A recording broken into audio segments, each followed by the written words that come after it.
Three, two, one. Hi there, ladies and gentlemen, boys and girls, moms and dads, children of all ages. Welcome to the interview with the one and only Mr. Gary Yourofsky. Everybody say hi, Gary. Gary, say What's hi, up, everybody. Steve? What's up, Steve Lee? With the beautiful hair. My man with the beautiful hair. That's me. 70s rock and roll. You think anybody's going to be able to tell the difference between the two of us sitting here? Oh man, I wish I had that hair. In high school, I was trying. My hair was a little curly though, so it never got really long.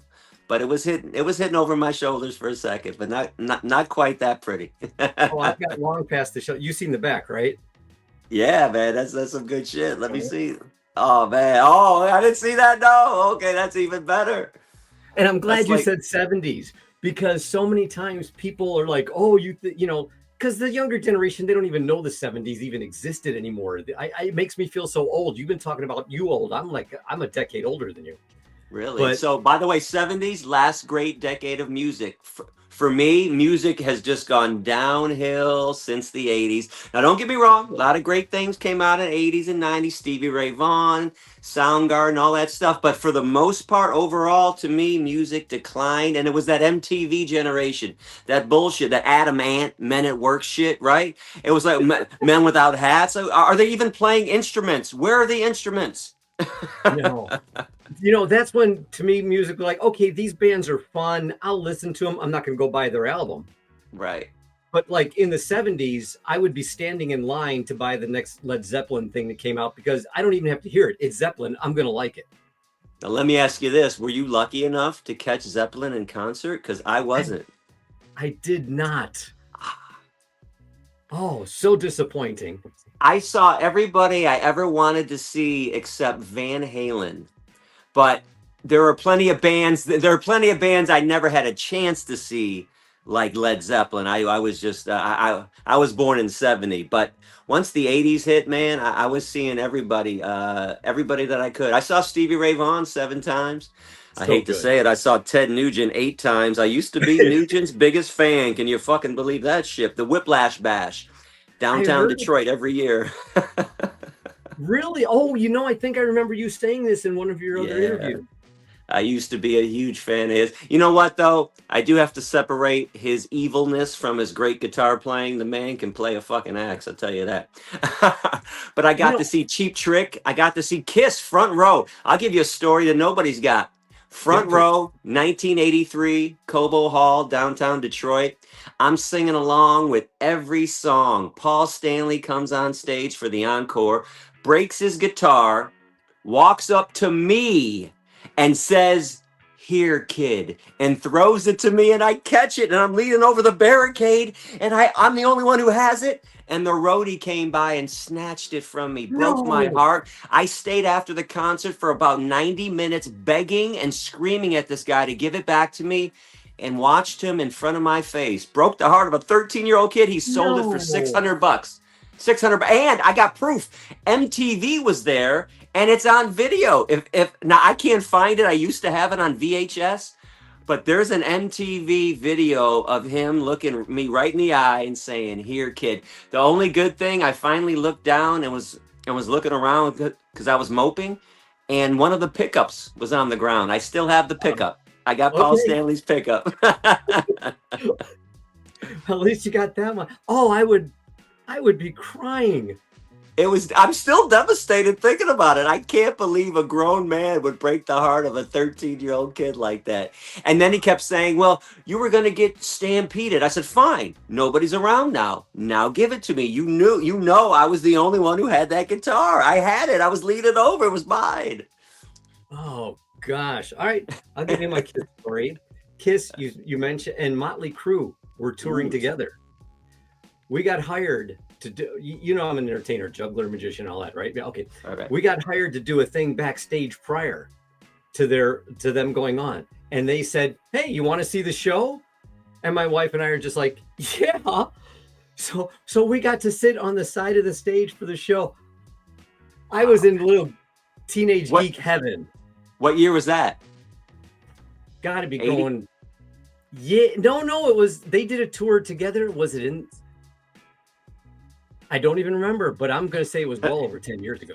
Now, I saw Motley Crue at the Fox Theater in Detroit, also in '83. I went to a lot of concerts when I was 13. Uh-huh. It was when Motley Crue, people don't remember when they had the makeup.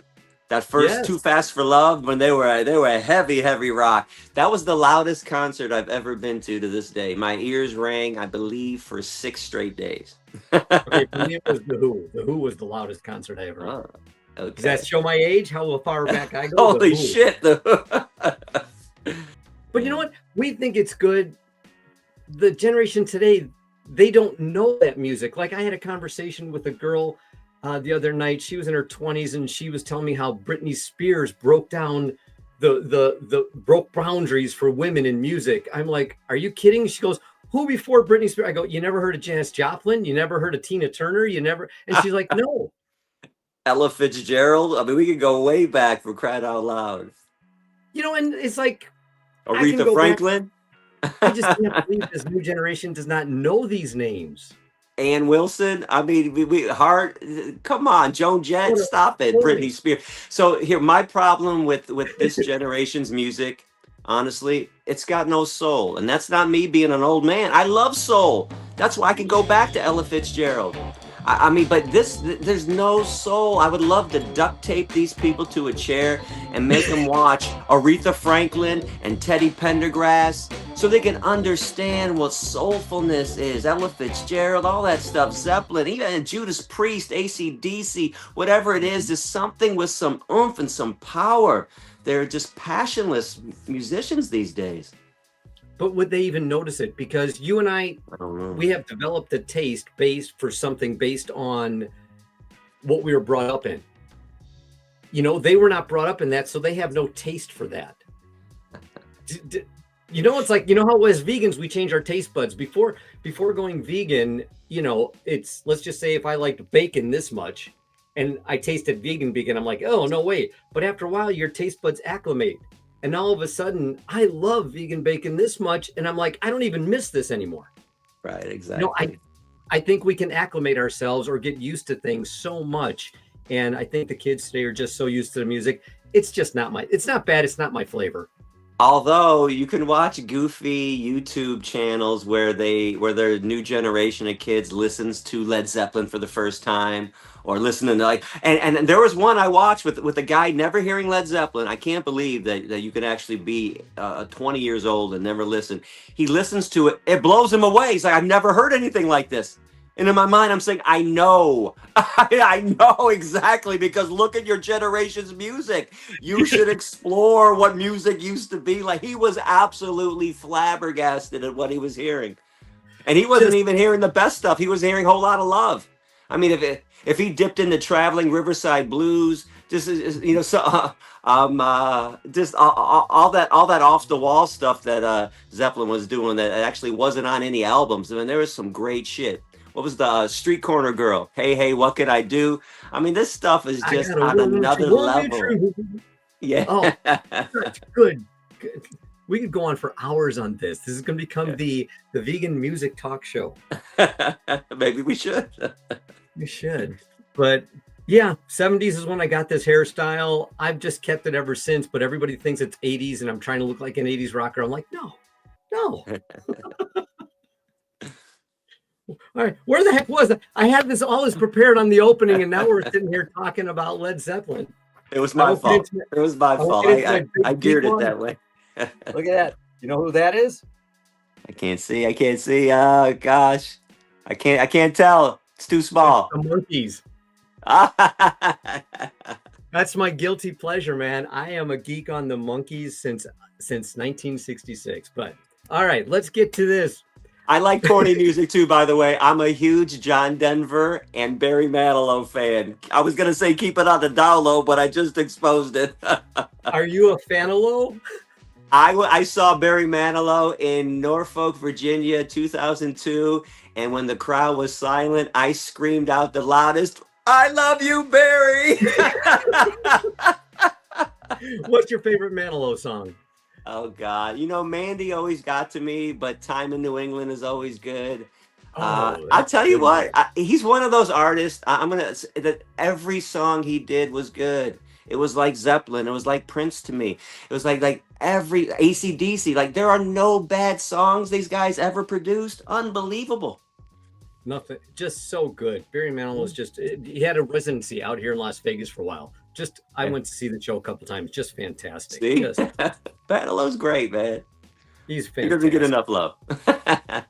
So, back to my interview with the greatest activist of all time, Gary Yourofsky. You know, I'm sitting here thinking, can we call you the greatest? I think we can because, and again, me being the vegan heretic. Oh, hello to Gary's audience that doesn't know me. I call myself the vegan heretic because all of my veganism is based on my religious beliefs. And when I reached out to Gary, I said, let's talk about just the Jesus stuff. Let's get into that. And so I'm thinking, but can we call Gary the greatest? And then my brain goes to a verse in Matthew where it says, you will know them by their fruits. In other words, you know, an apple tree, if it's producing apples, well, yeah, it's an apple tree. If it's producing oranges, it's an orange tree.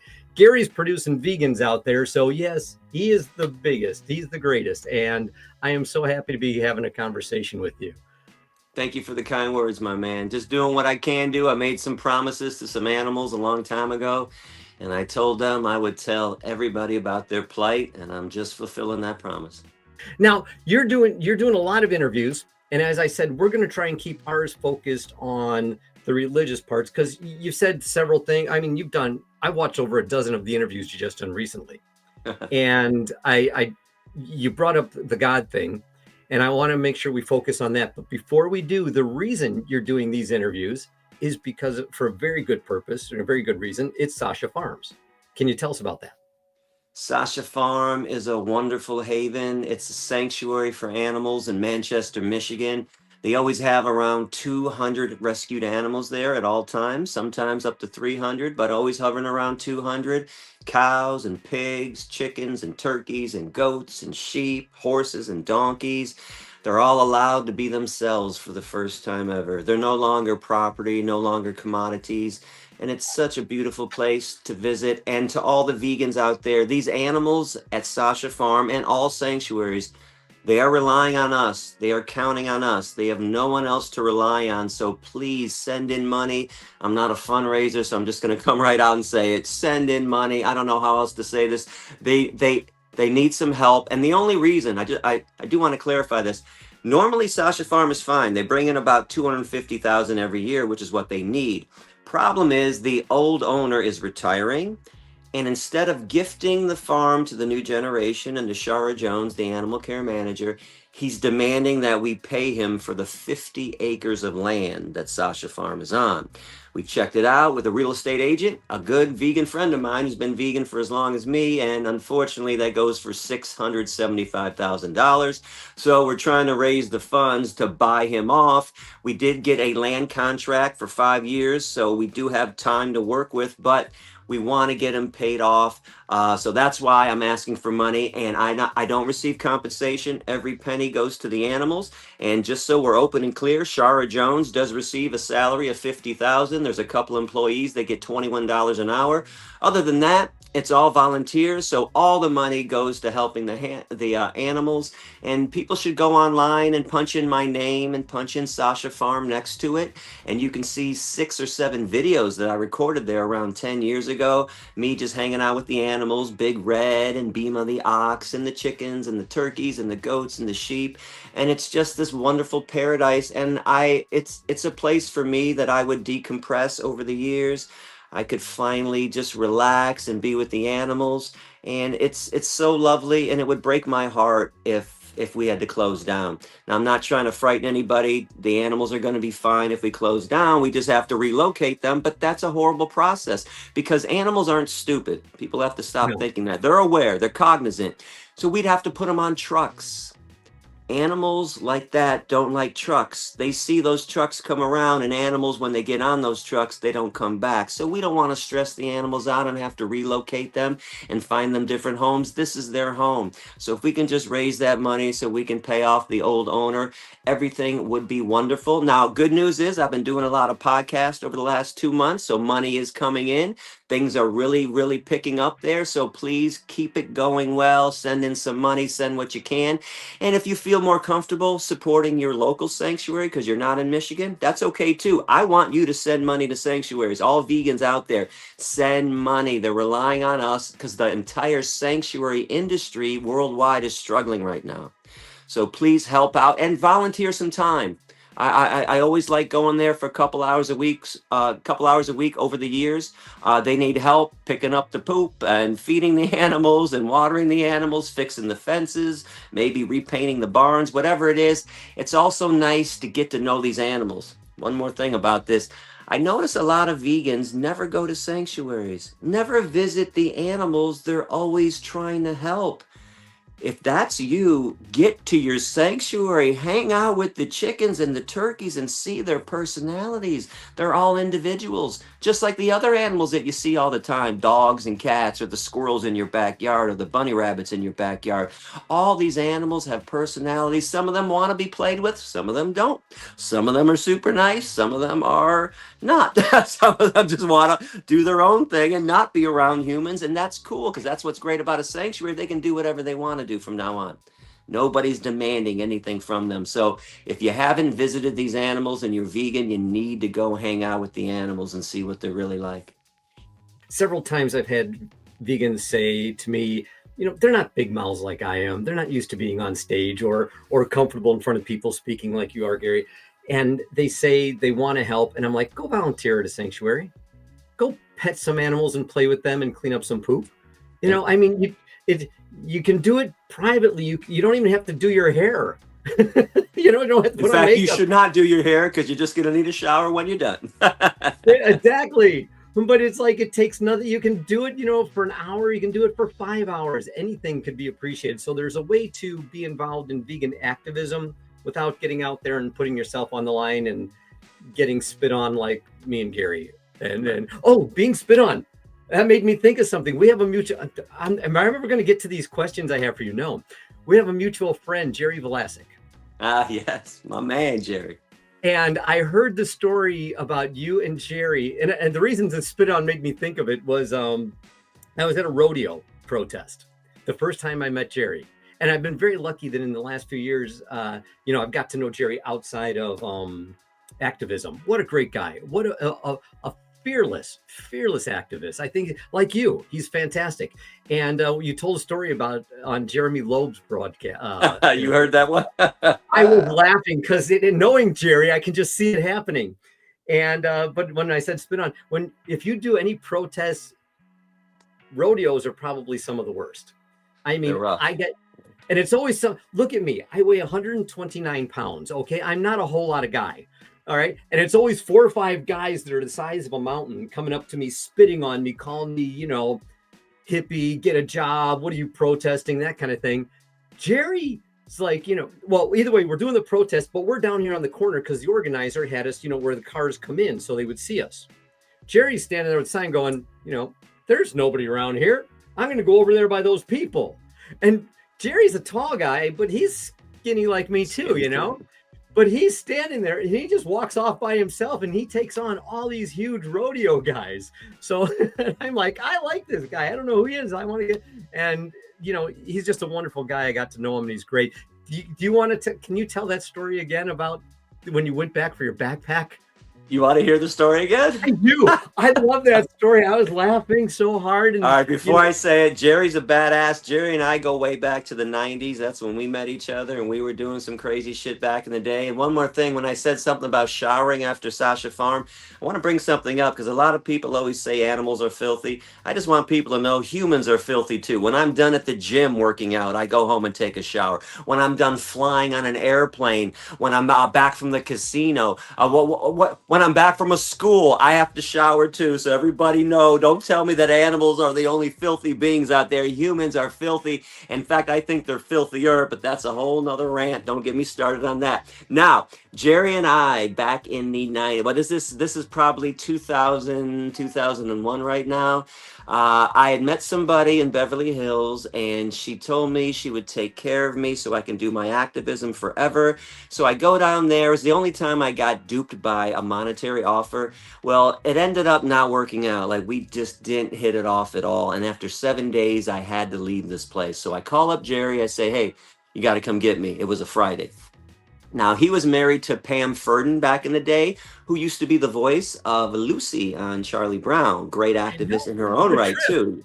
Yeah, so Pam, Jerry, and I did a lot of crazy things. So Jerry says, Gary, it's our anniversary. We're going up to Palm Springs. I said, I don't give a shit. There's going to be a third wheel on your anniversary this year. So I made Pam and Jerry come and pick me up. I was with my dog Rex, so they take me up there. We actually had a blast that weekend. So I told this woman I'd come back on Monday to get my things. So we go back Monday, and all my stuff is on the porch. It's a little childish, but whatever. I just want to get my shit and get out of there.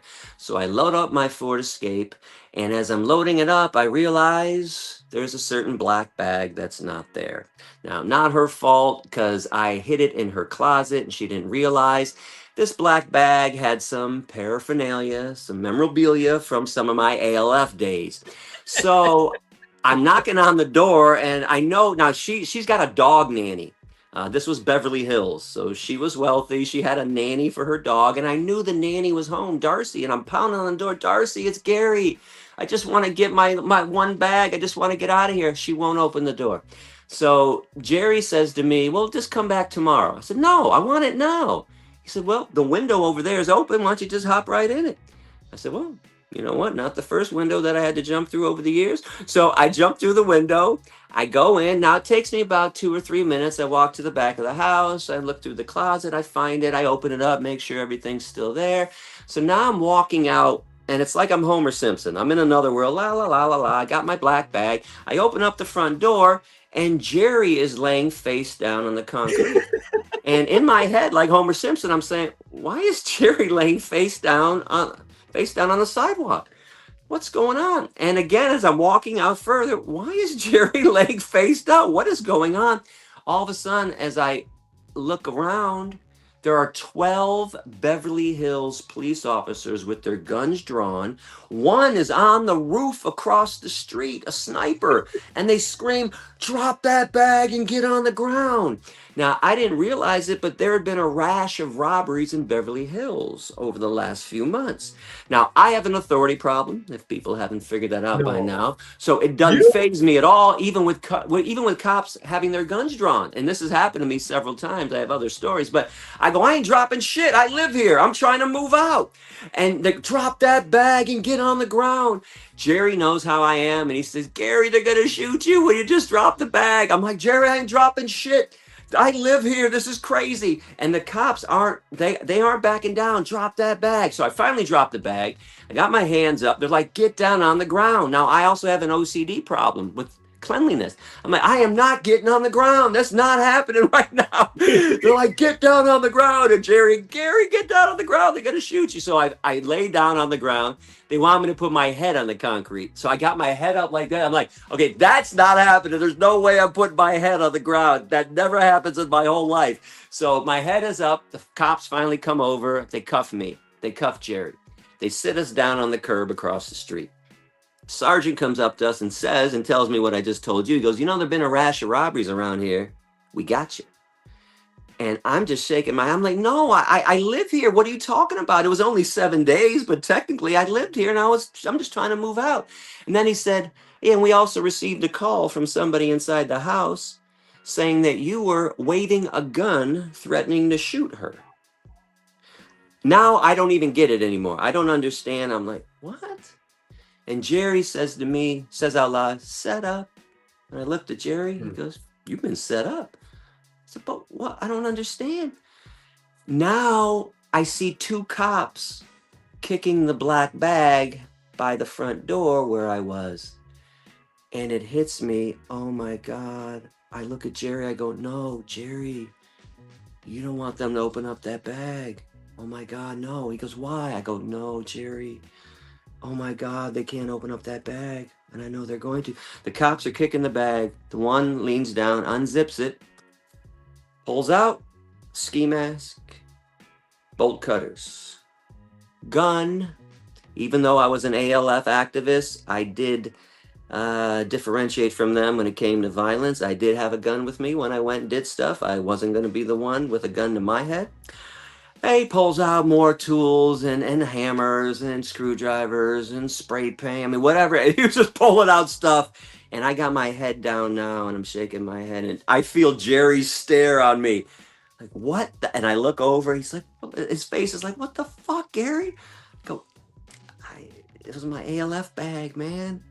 So now the cops are laughing. And they're calling all the other cops over. They're holding up the gun and the ski mask. They're like, look, we got him. So now I realize logic is not going to work. I have to go sarcasm. I have had to do this with classes too over the years, a lot. Sometimes logic just doesn't work and you got to do the George Carlin, Larry David, Mel Brooks thing. So Sergeant comes over and I said, okay, you got me. I'm busted. I always pull all my robberies midday with my doctor friend who drops me off in his BMW, and I bring my dog with me too, who Rex is running around. You got me. This is how I always do my robberies. And he actually got it. He starts laughing. He goes, wait a second. This doesn't add up. I said, will you listen to me? I live here. I was trying to move out. She left all my stuff on the porch and forgot my bag. Call her right now. 818, blah, blah, blah, blah, blah. I said, call her and ask her. He goes away. You can see him making the phone call. He comes over. He goes, okay, everything does check out. She's actually coming down here to verify everything. She didn't realize your bag was in there. I said, I know. So now they finally uncuff us. And then the cop says, I have to confiscate your gun, though. I don't know what's going on here. It might be a domestic situation. I said, listen, I'm not a domestic abuser, but keep the fucking gun, okay? I just want to get out of here. So I end up leaving. The cop says, you can come back in 48 hours and pick up your gun. So I actually forget about the gun. About a week later, Jerry and I are driving through Beverly Hills. He goes, hey, Gary, why don't you go pick up your gun? I said, I don't even care about the gun, man. He goes, well, how much did you pay for it? I go, $600. Because, well, I'm kind of tired of taking care of you. Why don't you go get it and sell it at a pawn shop so you can have some money in your pocket? I said, okay, stop. So he stops at the police station. I walk inside. I show my ID. Can I get my gun? And all of a sudden, 4 cops start having a meeting in the back room. I can see it. And my radar's going off. Something's wrong. This is not good. I shouldn't be here. And I see them having this big discussion and they're looking at paperwork and pointing at me. I'm like, oh my God, should I run right now? So finally the sergeant comes out and he says, Mr. Yourofsky, the only reason we're not placing you under arrest right now because we're not positive your felony in Canada for that mink liberation in 1997, if it holds up in America, because it's illegal for a felon to have a firearm in America, and you're facing 2 years minimum mandatory. And the ATF was down here this week. This is why we know about this and we're discussing it. I suggest you don't go too far away, but you can go. I'm freaked out. Like, oh my God. Now listen, I'll go to jail for the animals. I'll give my life for the animals. I'm not going to jail for a piece of steel. I'm not a gun rights activist. I just had it because I didn't want some crazy animal killer to pull his gun on me. So I'm freaking out. I'm like, I don't want 2 years in prison for a gun. Oh my God. So I called my attorney, Matt Savage, back home. And Matt says, get in the car right now and get the hell out of there. Even though it's a federal crime, they can get you anywhere. They're less likely to get you if you're in a different area. But then he says, I'm not your attorney. I'm in Michigan. I got to call you a California one. I got a friend. Hang on. I'll call you in 2 minutes. His friend calls me. Gary, don't move. Don't leave. Because if they do pick you up, I want to tell the judge that you didn't run. It'll look good. I'm like, oh my God, this is crazy. Matt wants me to leave. He goes, but I'm your attorney. I say stay.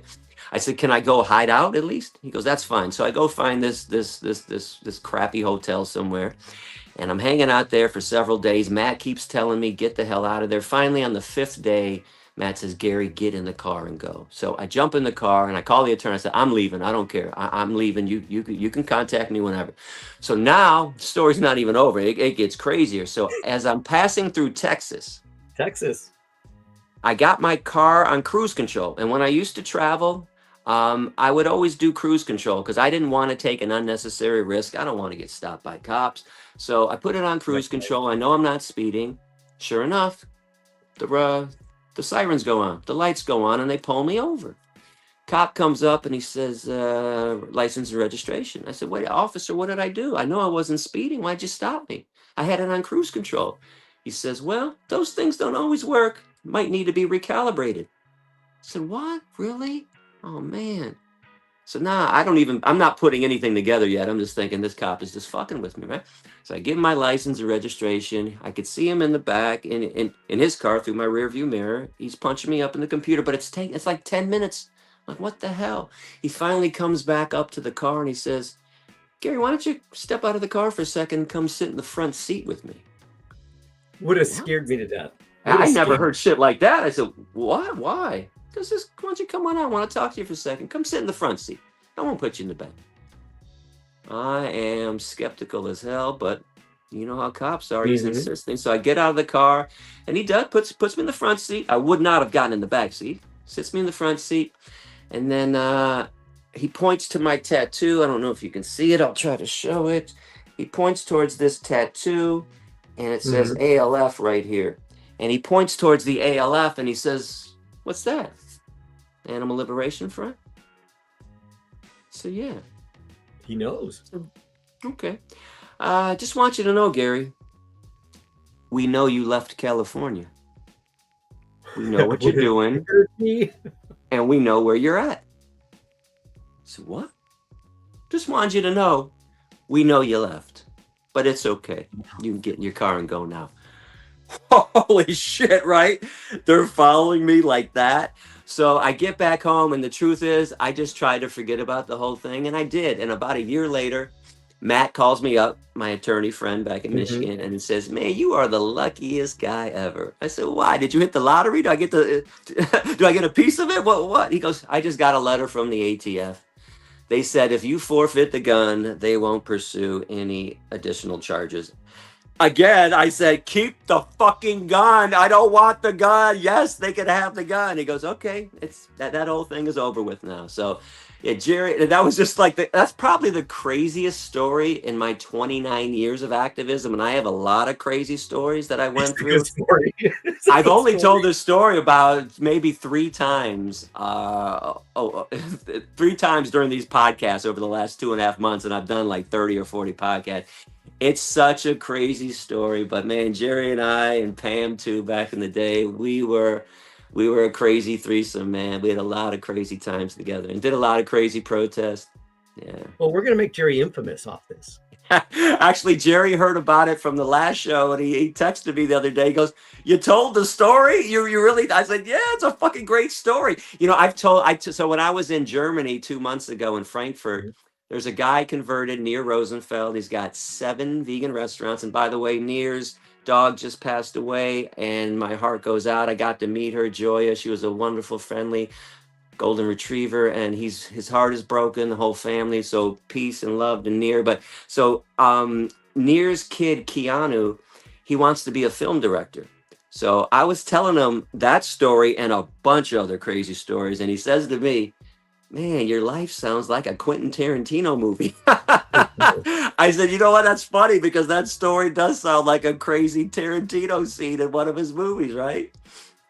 That's what's so wonderful about, I mean, for those of us in activism who know of you, to hear all these great stories and all these things, because you never did talk much about these kinds of things, or at least not that I was aware of. I always, it was always the very aggressive interviews, which I loved. And I'll tell you about a video I did for you, and hopefully it'll paint a picture on why I have such respect for your kind of activism. Actually, for anybody's, but you'll understand more for yours when I get the story. But yeah, it's been great hearing all these.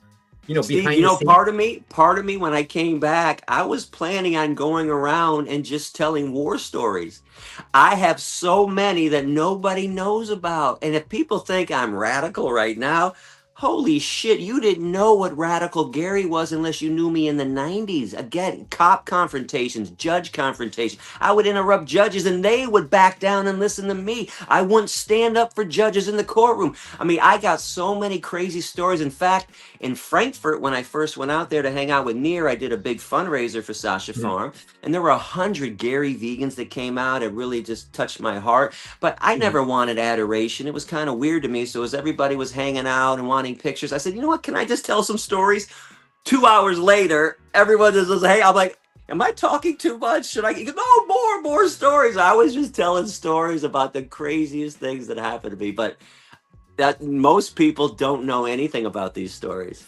I have a whole book that I could write, or a movie that somebody could produce with the stories that I have. That's what YouTube is for, man. Do all these Yeah. stories, get some revenue to help support more activism. I'm all Right. for it. And So tell me what you did. What did you end up doing for me?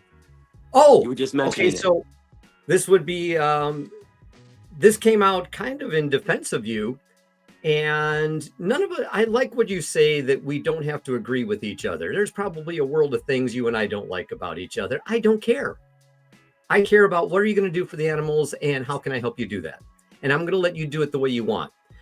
So I was invited to a Bible study group by a lady that was a vegetarian. And she thought that I would come to the group and help get everybody, convince them using the Bible, which is what I do, to become vegetarian. She had no idea I was going to tear her apart too and say, no, it's like crap or get off the toilet, lady. It's go vegan. So, but through this, there was one guy who was very angry, but he agreed to give me 30 minutes after the Bible study to try to talk to him. I said, wonderful. Thank you for the opportunity. And so I thought, what can I do in 30 minutes? Now, I was very new to this. So the first thought that came to my mind is I had my iPad. I went to Earthling Ed's website, where he's on the all white background and he just does 30 reasons why you should go vegan, which I think was wonderful information, just very well done.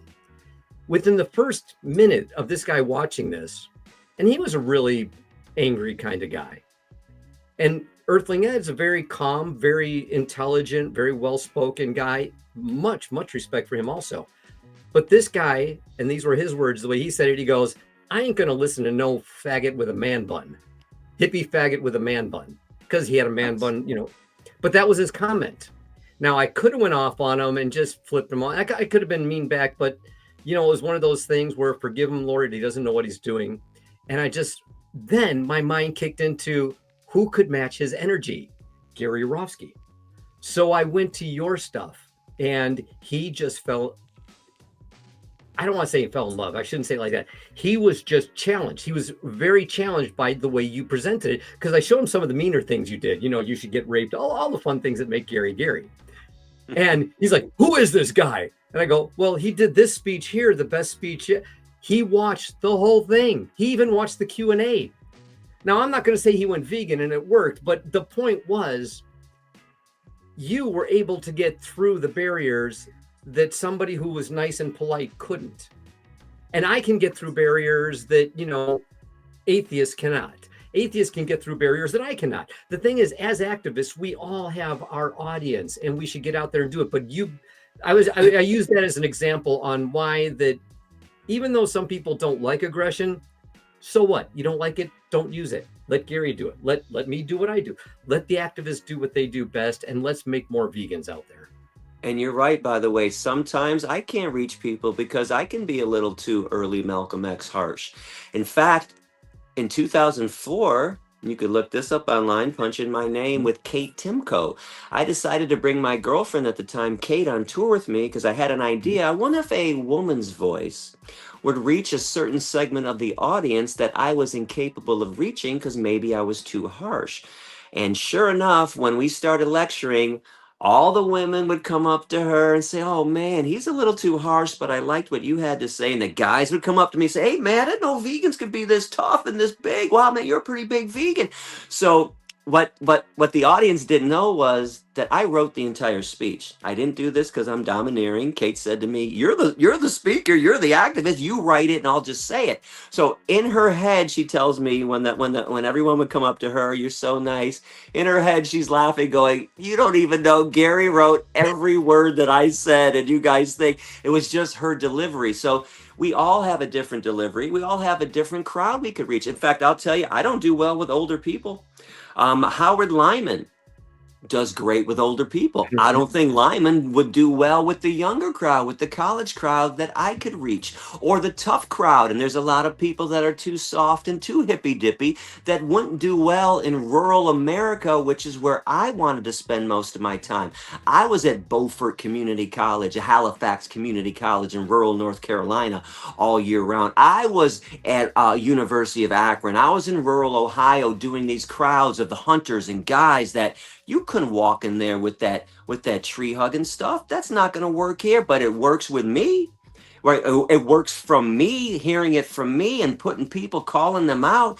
But I'll tell you what always works. And this is why I did have success, by the way. I had success with just about everybody, but it was because of my truthfulness.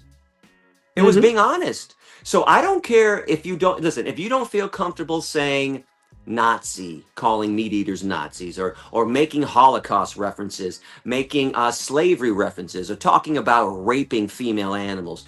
If you don't feel comfortable saying that, don't say it. You don't have to. I felt comfortable saying it. I thought they were valid comparisons. But what you still have to do is hold people accountable. You still have to be truthful and tell them what the animals are going through because of their choices. So I was never one to yell at somebody for a different style. I just wanted people to be honest and truthful about what was going on and hold people accountable.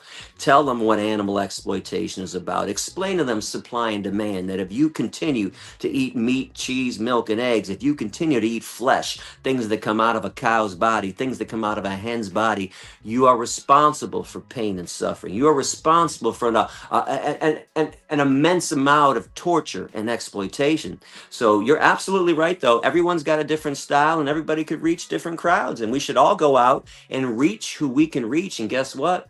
We'd get to the finish line a lot sooner. Animals would be free a lot sooner if everybody went out and did something. But instead of condemning, instead of being a Monday morning quarterback, instead of being on the sideline and going, well, Gary shouldn't do this, and I don't like Gary for doing that, well, then you go do it.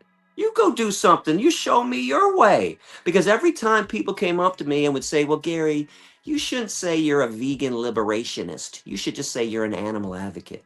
I'd say, okay, so how many people have you converted to veganism saying you're an animal advocate? Or how many people have you even decided to speak to? 0 or 0. And I didn't want to be a dick, but hey, they were attacking me. I said, and they would always admit, yeah, none. I want to, don't sit there and tell me what I should be doing. Do it. You go do something and go ahead. I hope you have success. And by the way, over the years, as people wanted to insult me and say, oh, I like Earthling Ed better, or I like Joey Carbstrong better, or I like Paul Bashir better. You know something? Good, because I influenced Earthling Ed, I influenced Paul Bashir, and I influenced Jamie Logan and Vegan Gains and all the people, and Joey Carbstrong. I actually made him vegan. So a good teacher, the sign of a good teacher, I hope they're stronger than me. I hope they reach more people than me. You think that insults me? If Joey and Ed and Jamie and Rafaela, the militant vegan, went out and changed the world, you think I'd be upset? I would be the first one to lift them up on my shoulder and go, oh my God, you guys did it. You did what I couldn't do. Yeah, I reached hundreds of thousands, maybe millions, but you guys went further. I want everybody that I've influenced to be stronger and more powerful than I am. That's the sign of a good teacher. And that's what I do. I go out, I teach the students about ethical veganism. I awaken people. I get vegans to become activists, to become better activists. This is the gift. And this is the only gift that I have. So if people think I'm arrogant, I'm not walking around claiming to know anything about something else.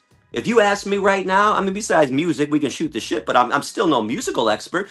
But if you ask me to talk about high taxes or how to fix the school system, you think I can sit here and talk for 90 minutes or give a speech for 70 minutes to a class?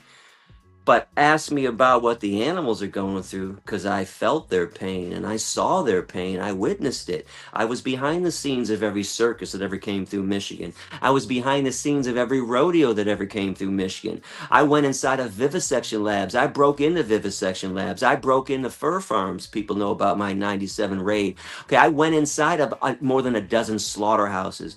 I saw the abuse. I felt the abuse. It was in the air. It permeated the air. fear is palpable. So I know what they're going through, and that's what I chose to do, be a mouthpiece for them.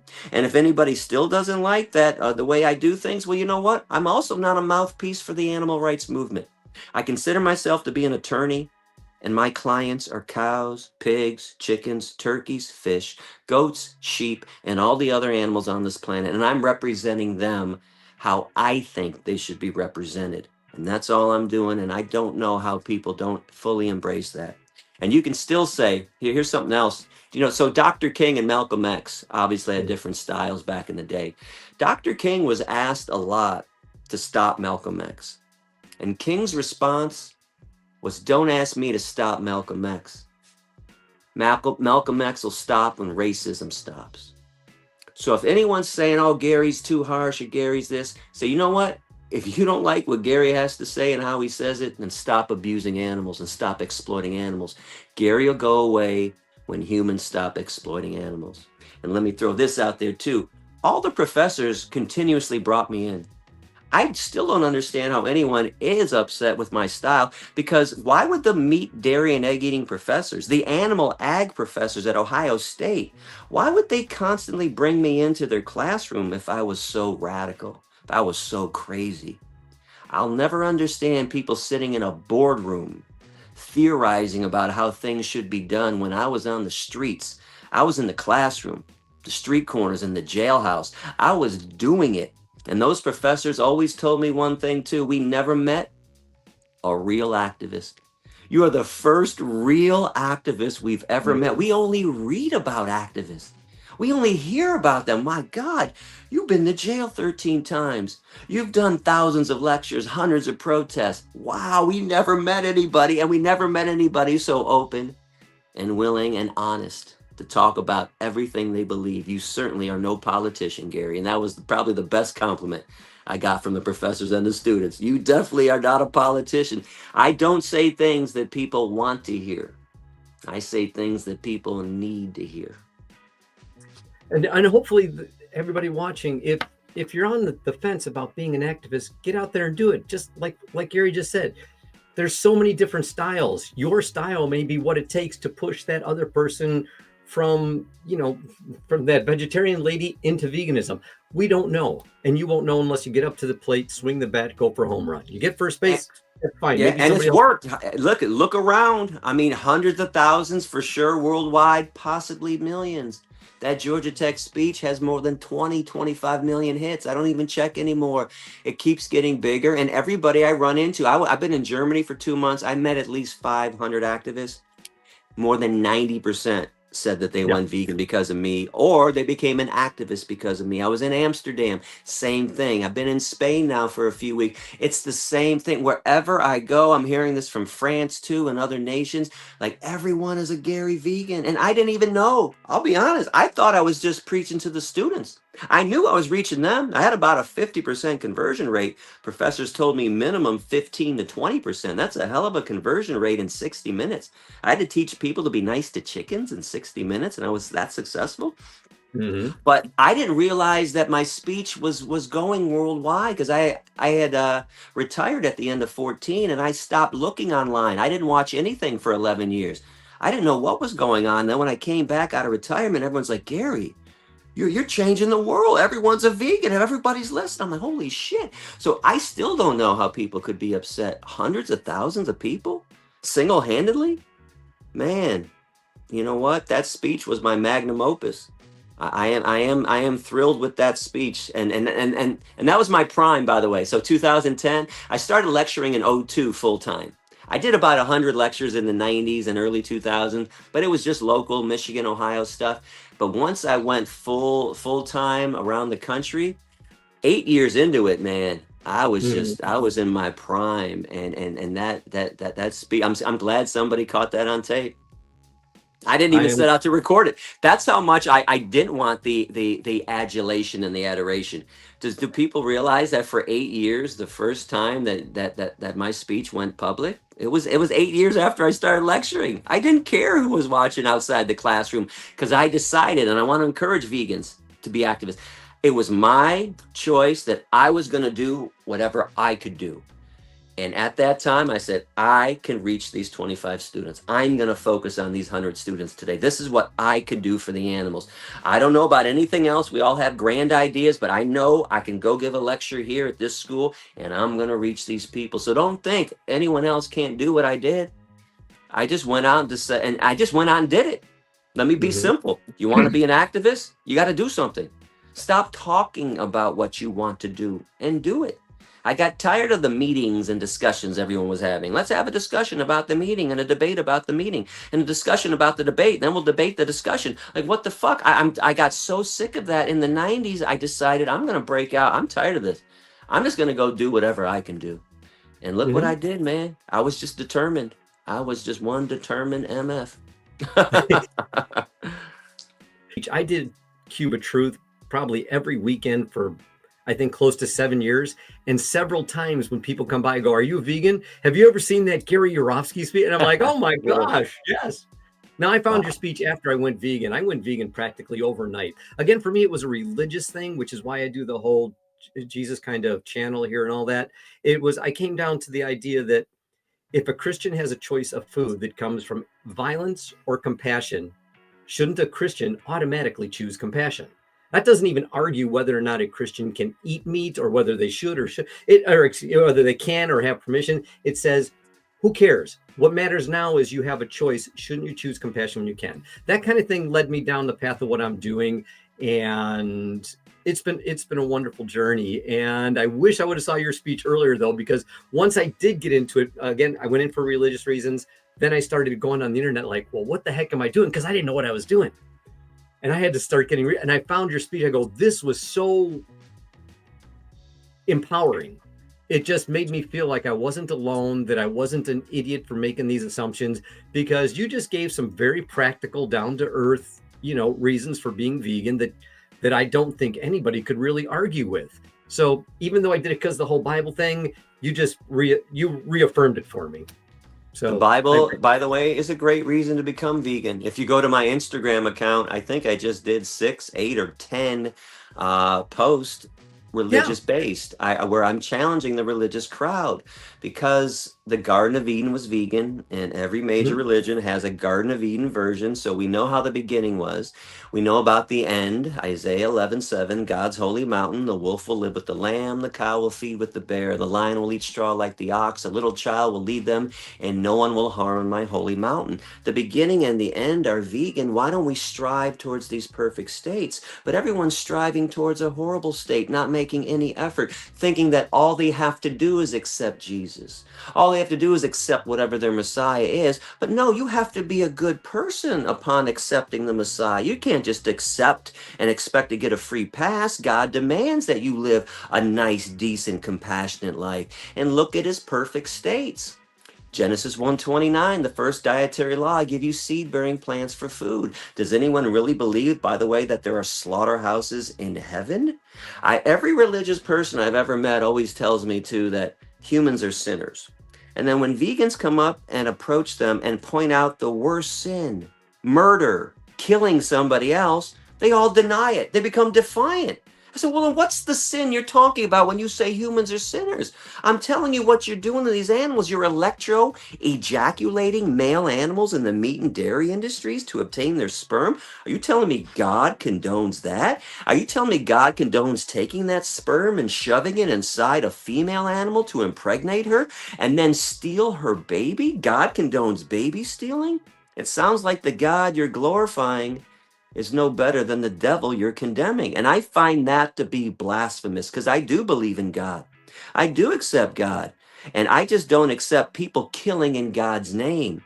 There's a phrase that people use a lot. And I notice people say things and don't even realize where they come from. There's a phrase we all say at some point, the oldest excuse in the book. Do people realize the book is the Bible? And the oldest excuse is God says it's okay. We've done it before. We've tried to justify black slavery using Leviticus 25:45. We try to justify dominating women, controlling women with the Bible, Timothy 2:12. All we do throughout history is try to condone horrible behavior, oppressive behavior, by saying God says it's okay. Now, I know why religious people do it. What better way to sleep soundly at night than say, well, my God says it's okay what I'm doing. But when does logic come into play? How could God condone a factory farm? You mean God condones putting 30, 40, 50,000 birds in one building to stand in their own feces and urine and sear their beaks off while they're fully conscious because they fight in these overcrowded conditions? Are you telling me God condones ripping the testicles out of baby pigs so we can control their reproduction, or cutting their tails off because they're 2, 3, 4, 5,000 strong in one factory farm area and they bite each other's tails, or knocking their teeth off when they're babies with a hammer, or cutting their teeth off with a pair of scissors because they bite each other? But if they don't have teeth, when they bite each other's flesh, they don't damage the flesh, so now they can make a bigger profit. You mean God condones genetically engineering animals? Playing God? God condones playing God. I'm supposed to believe this. None of this adds up to me in any way, shape, or form. And I got to tell you, Steve, in 96, when I went vegan, there were two groups of people I could not wait to talk to and tell what was going on. Veterinarians and religious people. Do you know the two toughest groups of people to talk to about compassion to animals? Veterinarians, who are dog and cat people, like most people, and religious people who always want to kill in the name of God instead of love in the name of God. I choose to love in the name of God. You made the same decision. Wouldn't you rather love in your God's name than kill and harm somebody else? I don't understand. And I really don't understand the scriptural battle that we get into. So when I bring up Genesis 1:29, people always say, well, Genesis 9:3, God says everything that moveth on the ground is yours for food. It's okay, but now we have a contradictory scripture. Well, why don't you choose the peaceful one that I'm choosing? Why would you choose that one? And why don't you investigate it a little further too and find out where it came from? Was it after the flood? Was there nothing else around? Was it a life or death situation? Now, I still wouldn't justify that, but people just accept it and think it gives them a carte blanche to do whatever they want to animals, that animals don't count. You know, I've pointed this out to a lot of religious people too. Do you believe that God created the animals? You say, well, yeah, of course. So I believe that too. Do you believe God is in the animals that he created? Isn't God in his creations? Well, of course. Aren't you murdering a piece of God when you kill these animals? And don't you find that to be blasphemous and obscene? I'd rather protect his creations. In fact, that's what he told us to do. It's called dominion, which has also been taken out of context. Oh, dominion means dominate. I can do what I want. I can harm and kill. No, dominion means care for, protect. The same dominion that parents have over their children, to protect them. And if parents treat their kids like meat, dairy, and egg eaters treat the cows, pigs, and chickens, we arrest them and imprison them because it's vile behavior. Dominion means take care of. Why don't you look after God's creations? And I said something in Israel too when I was there in 2012-13, which was a wonderful experience. I had to bring up that I noticed that religious people only worship things that humans made in God's name. The Bible, the Quran, the Star of David, the Wailing Wall, a church, a mosque, a synagogue. Inanimate objects. And then I noticed that nobody worships anything that God created. The air they pollute, the water they pollute, the forest they cut down, the earth itself, and his animals. How come we make that decision to ignore everything God created and choose instead to worship a book about God? I mean, if somebody burned a Bible in the street, there's a battle. Somebody might get killed. Somebody burns a Quran somewhere, people are going to get killed. Somebody kills an animal, it's a celebration. It's a party. Hey, it's a barbecue. I don't understand it. These are animate beings, not inanimate objects.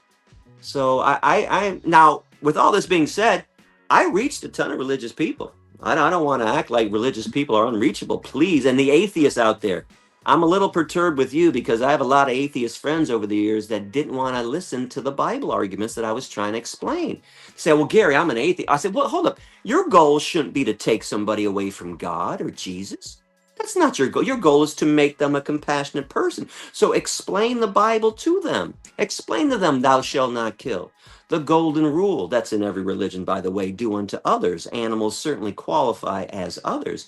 And then they'd say, well, I don't care about the Bible. I said, okay, then here, I'm going to explain it to you in a different way.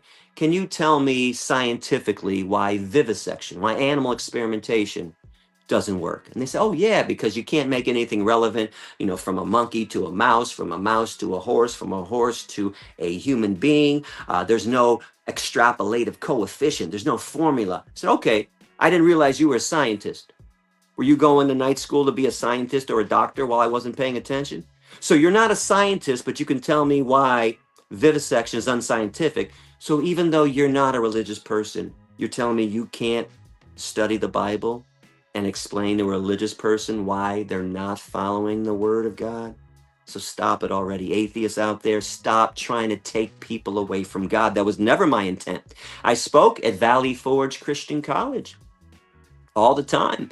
It was in rural Pennsylvania, and I had great success there. In fact, can I tell you a quick story? I know I'm talking a lot. I'm sorry. I'm a blabber.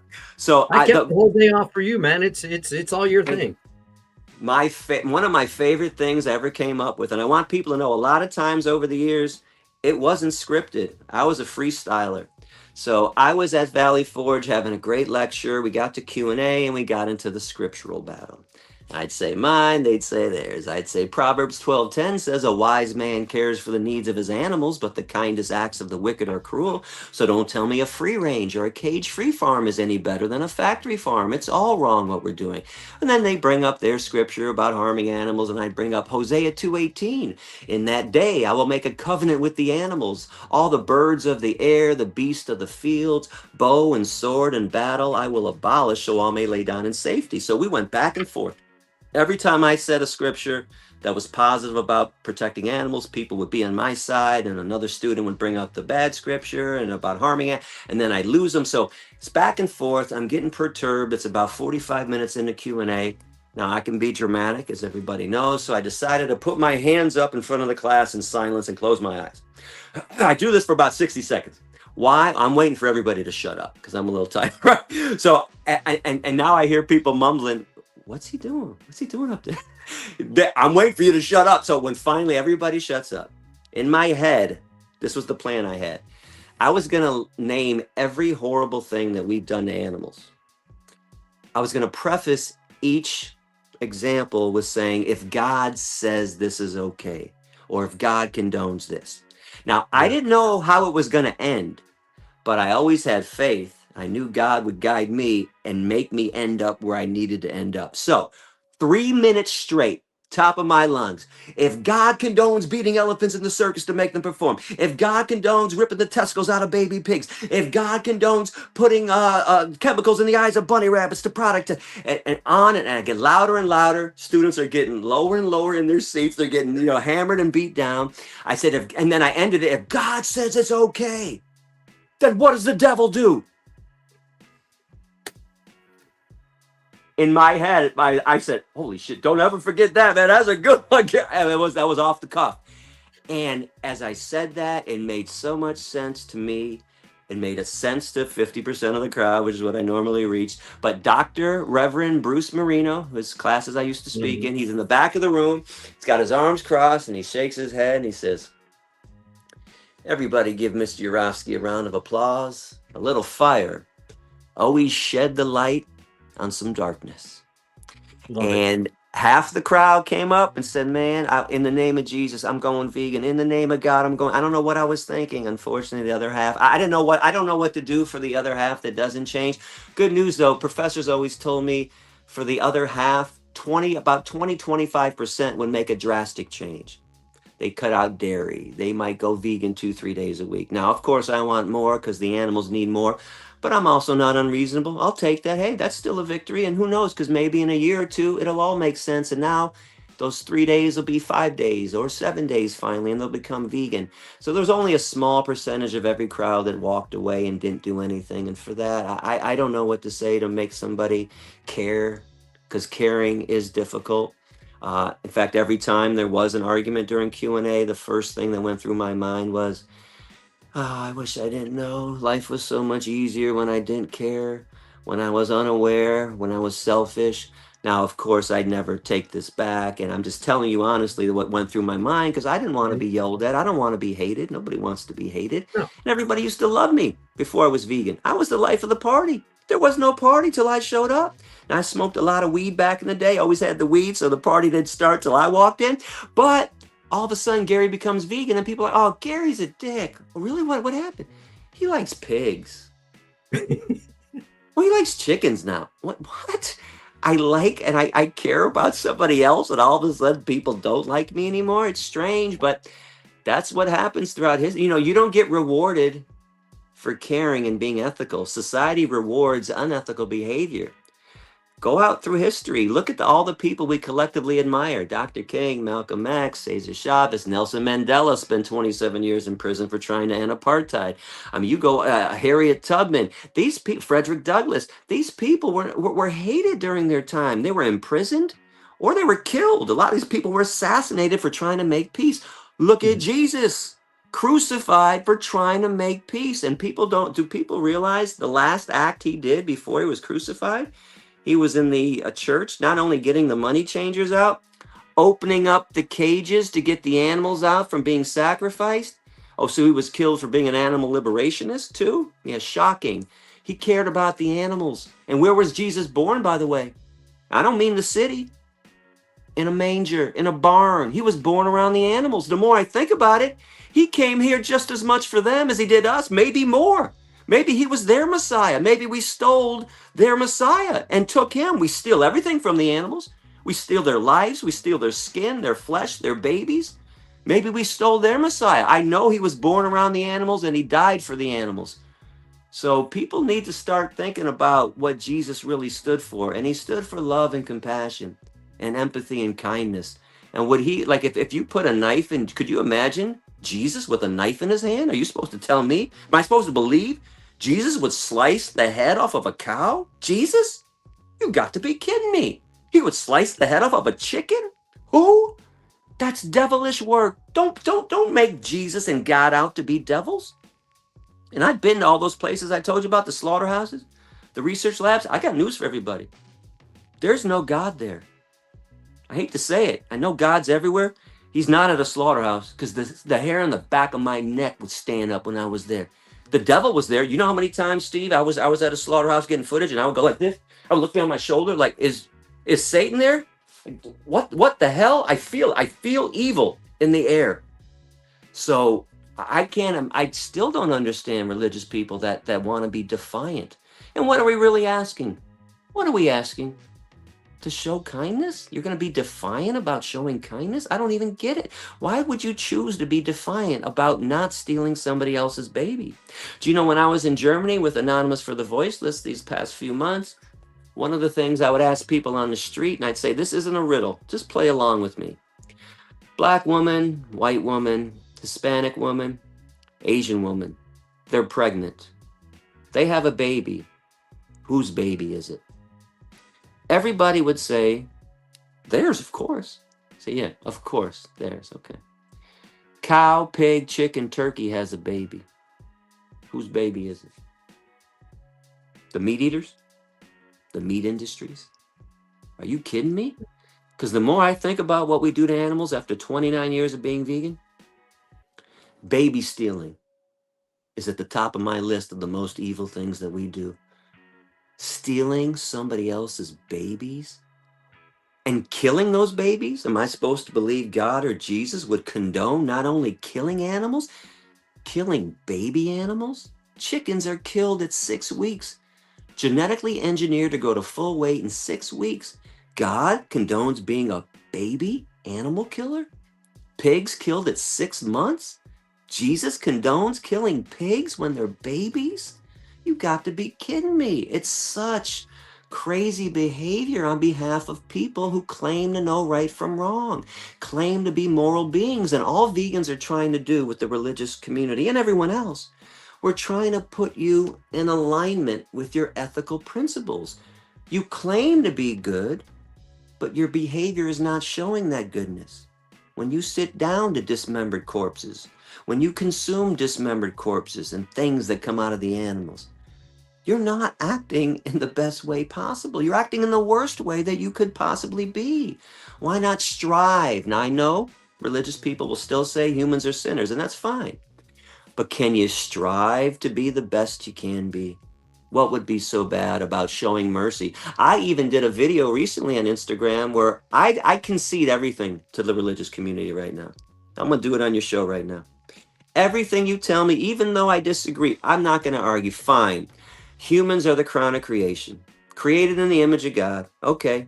We deserve everything and the earth is ours, and we have that dominion that I still say you're misinterpreting, but okay. So now I'm going to make a plea. Can you show some mercy on your victims now? Okay, you won. All right.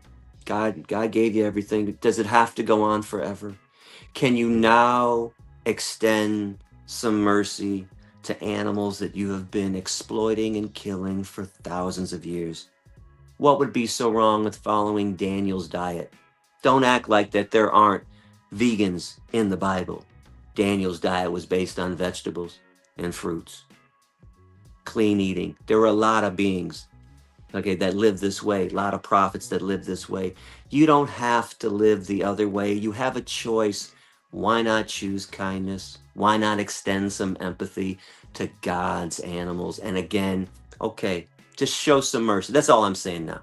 It's time to be merciful. There's a time for war, right? This is a time for love. Ecclesiastes 3:19. By the way, with my favorite verse, which also says that man has no advantage over the animal. We all have the same breath. We all come from dust, to dust all return. When it comes to pain and suffering, come on, we all suffer the same. A knife in my throat doesn't hurt more than a knife in a pig's throat. So choose compassion, religious people, honestly, and make amends. I don't condemn you for what you used to do. I condemn people for when they know and they continue to do something that's wrong. It's okay to look in the mirror and ask God and Jesus, or whatever your God is. You can ask for forgiveness, which is what you and I did, and millions of other people have done. Ask for forgiveness, make amends, and move forward. You can't change the past, but you can certainly change the future. Don't continue down the wrong path. You just gave me a whole lot of stuff there. I was going to say, mic drop. Should I? That was like a 15-minute speech, man. Here, I need a copy of that. Here, we'll drop the phone. There we go. I want to go over some of those things you just laid out. I was taking my little notes along the way. You ready? Shoot. Okay, you said you believe in God. I love that. I'm right there. I am sold out the whole route, completely born again. I'm a fanatic. If you remember when we met at that restaurant, that vegan restaurant, the first time. Violet's vegan, yes. Yes. I wrote most of my book at Violet's, actually. Oh, okay. It was great, but I just talked to Cindy the other day, by the way. We're still friends. Yeah. She's wonderful. Her and I have the same birthday. Oh, wait, you're August 19th? I am. Guess who else is? You got to be kidding me. I'm August 19th. No. The three of us. Oh no, I had no idea. Isn't that crazy? It's a little crazy right now. We always text each other on our birthday. Happy birthday to you. Happy birthday to you. Oh gosh, I forgot to text Cindy and say that. She was hanging out at Tarantino's the other day and she texted me. Love Tarantino's. I want to get down there. That's the place that I can bring any non-vegan and blow them away. I love places like that. By the way, Cindy's place used to be like that. What a great restaurant. One of my perks for traveling the country, 31 states, I got to eat all over the country at great vegan joints. Cindy's place was top 5, man, and it's heartbreaking that COVID put her under, man, because that was a great restaurant. Yeah. Every time I get booked out of state to do a show or something, first thing I'm on Happy Cow finding places to eat. Dude, my whole tour was set like my hotel. I didn't set it up. I didn't set it up near the school. I didn't set it up near the airport. I wanted to be closest to the best vegan joint in town. That was my hotel in that area. But where the heck was I going with that? All right, so you said you believe in God. Yes, I agree, but I'm sitting here looking at other, transcripts from other interviews you did. You also called God an imaginary man in the sky. Well, listen. So I use a lot of truthful sarcasm. I Okay. have George Carlin and Larry David flowing through my veins. I bring that up because I get frustrated and upset. I do believe in God. Honestly, I'm not just saying this on the show. In fact, I've thanked God lately for bringing me back from the dead. I was in a coffin for 11 years, and God called me out. God led me to Germany. God led me to be an activist again. God brought me my new vegan goddess, Carmen Conesa. God has given me so much over these last 3 months. I am so thankful. I I'm a comedian at heart. Honestly, everybody thinks I'm this radical preacher. I'm really a comedian, so I'm using a lot of George Carlin stuff, and Carlin did a lot of funny stuff about religion. I bring that up because if you're just gonna be a mean person and get involved in evil things, I'm going to end up saying you're just worshiping an invisible man in the sky. I don't think Okay. they're worthy of knowing God. For the people that do believe in God, and you do, and my good friend Gianna Simone, she's a born again. I did her show when we talked about Christianity. I think the vegans of the world know God and know Jesus, and I would never make those flippant comments. I make those other comments because I'm trying to awaken people and get under their skin. Okay. I'm sitting there going, I don't know what to think about that, so I'm just going to ask you. Again, I'm trying to be funny as much as I'm trying to be truthful. There's a lot of truth in sarcasm. In another interview, you said, and I love this, that you said that there's, let's say you said every activist should know some Bible verses. I always say, and a large part of my audience is atheist. And I tell you, look, I'm not telling you you have to believe in God. You don't have to believe in that imaginary man in the sky. I don't care. But if you're going to talk to Christians who believe everything that's in this book, everything that I believe, you need to know a little bit about us. You need to come into our sandbox to play. Don't expect us to come into yours. Okay, because that's just two fights you have to get when right now you're just there for the animals. Let's just I know, but the atheist would rather get into that other fight, which really perturbs me. I hate that. You don't want to believe. I don't care. Believe what you want to believe. Because I'm more concerned about whether you're a good person is what I care about. But don't try to take somebody away from God or Jesus or anything like that. And by the way, actually, now that I think about it, when I say invisible man in the sky, because I think God is in the animals. I think God is more than an invisible man, but that's what people end up believing. I think God might be the sun. God might be the stars. God might be the earth itself. I don't know what God is. I'm not that wise, but I do make fun of that now that I think about it, because I don't think he's just this invisible man floating up in the air. I think God is in the animals. In fact, I look at animals and I see God. That's what I see. Okay. Or I look at animals and I go, man, what was God thinking when he created this giraffe? Are you kidding me? He created this creature with a 27 feet tall, 17-foot neck. What? God is amazing. What was he thinking? Was he just having fun that day? Was he messing around? I'm going to put a horse with this long neck. But I think God is more than an invisible man. Yeah. Okay. But when you say things like that, it's the Christian would come back and say, all right, God is in the animal. What verse do you have to support that? Well, I said God created everything. What do you mean? Go look at Genesis. Like, God created everything. He's in everything. He's in the universe. Okay. Right? So that's why I think he could be the sun. God could, I mean, listen, without the sun, there's no life. True. Very so, I mean, to me, and wouldn't it be just like humans, where the sun rises every day, sits up there in the sky? We're all looking for God. And the more I thought about it over there, I'm like, he's right there. Look, he's the sun. It's right in front of our faces. In fact, you can't even look at the sun without damaging yourself. Sounds like God. Don't look too hard. Bush sounds like several places in Scripture. That's what I'm saying. The light, the darkness, the dark goes away, comes up. I don't know, but I don't think the more that you, no one ever really asked me what you just asked, so it's kind of like, oh wait, I don't think he's an invisible man in the sky. There's way more to God than that. Way more that people aren't giving him credit for.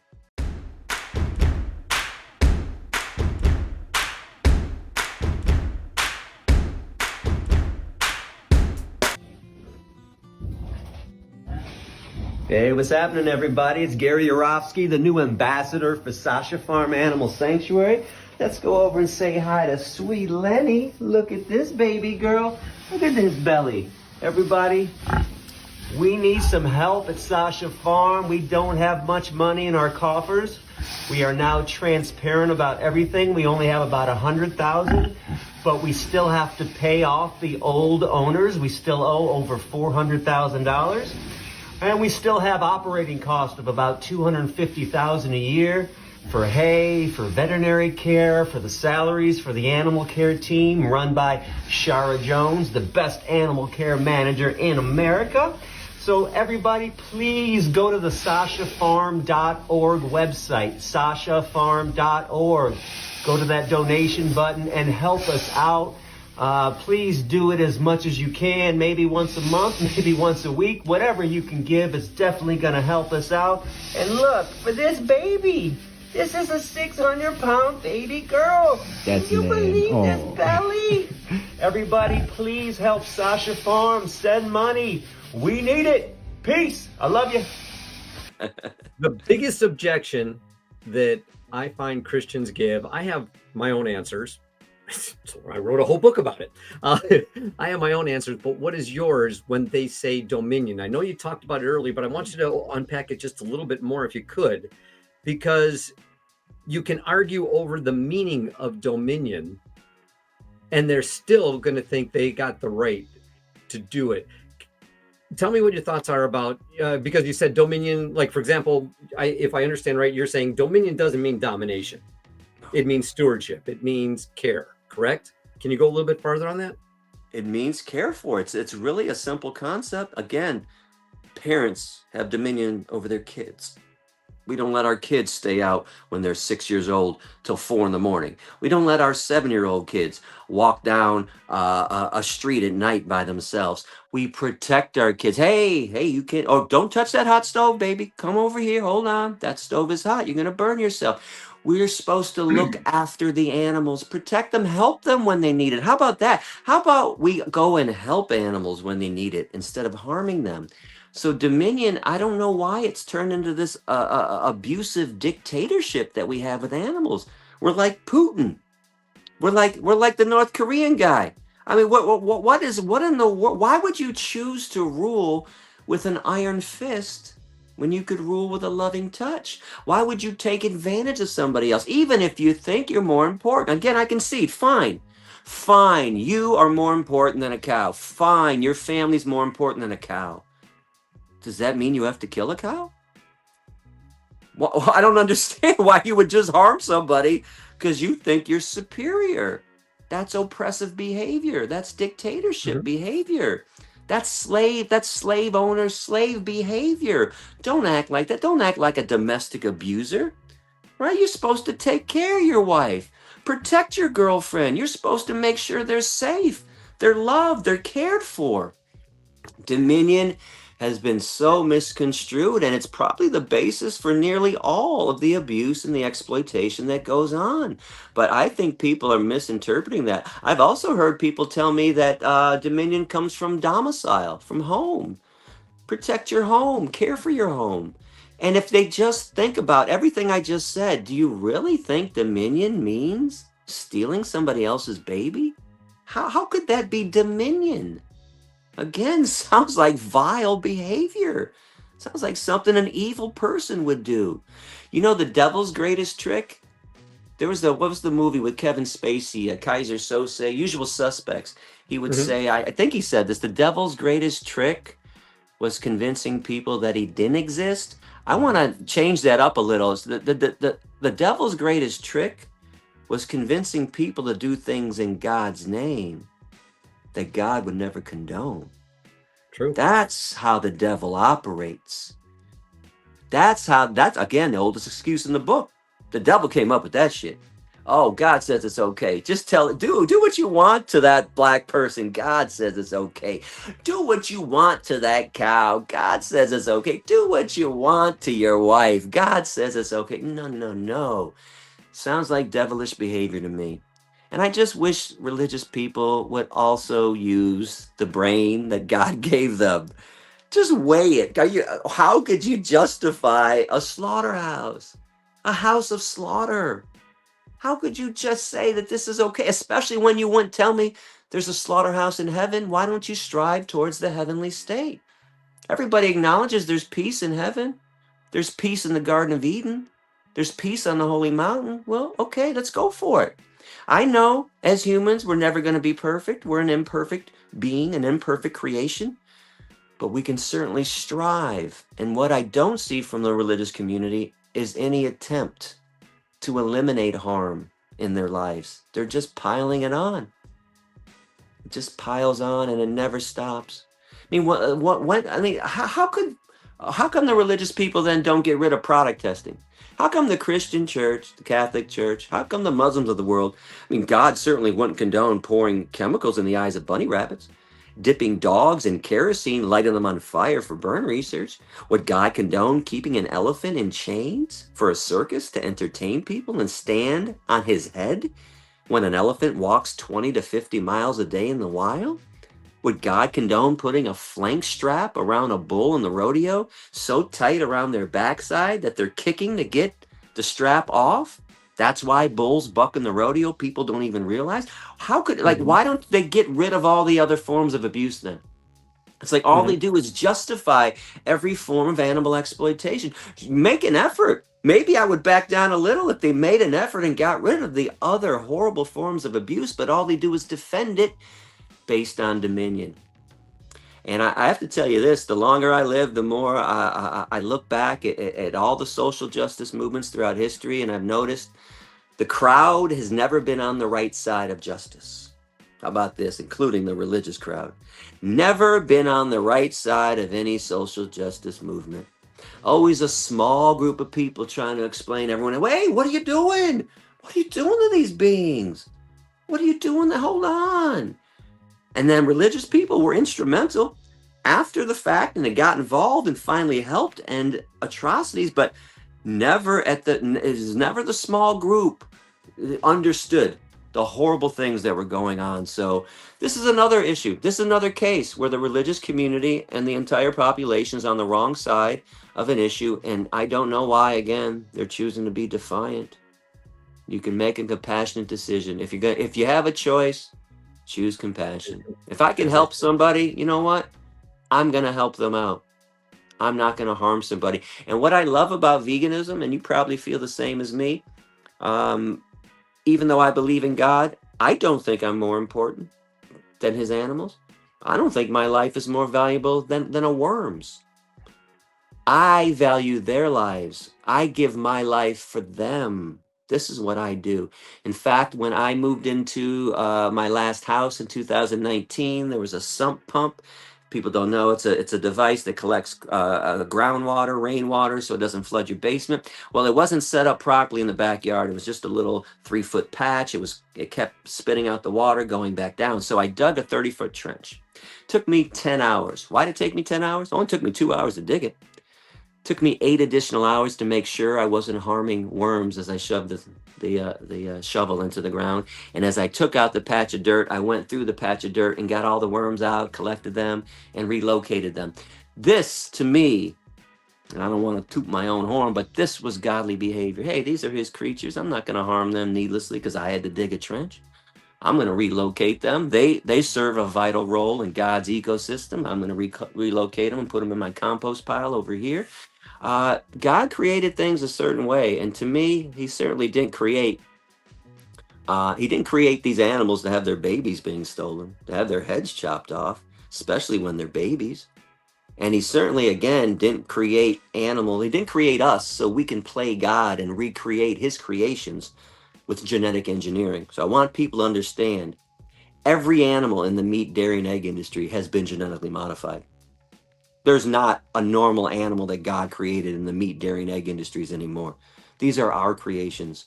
When I was a kid growing up, Thanksgiving turkeys, they used to be about 10 to 14 pounds. You've been to the grocery store lately? Yeah, they're now 18 to 28 pounds. Well, you think they've been working out? Didn't hear you say that before. Yeah, I mean, my God, literally, we genetically engineered them. We made them bigger. how could anybody, even if you want to accept dominion in its bad form, how is anyone justifying the act of playing God? Because I would never want to take that on. I would never pretend and be so pretentious to say that I can be God and I could kill and recreate what he created.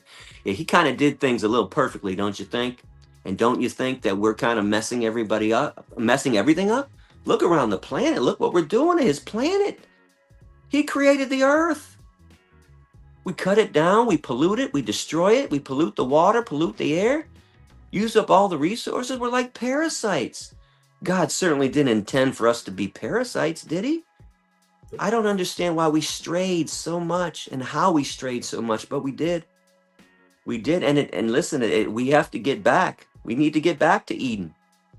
Get back to the garden. Was that a Crosby, Stills and Nash song? Crosby, Stills. We're going back to our I was going to say, generation. go back to the music. I mean, don't we have to strive to get back to the garden?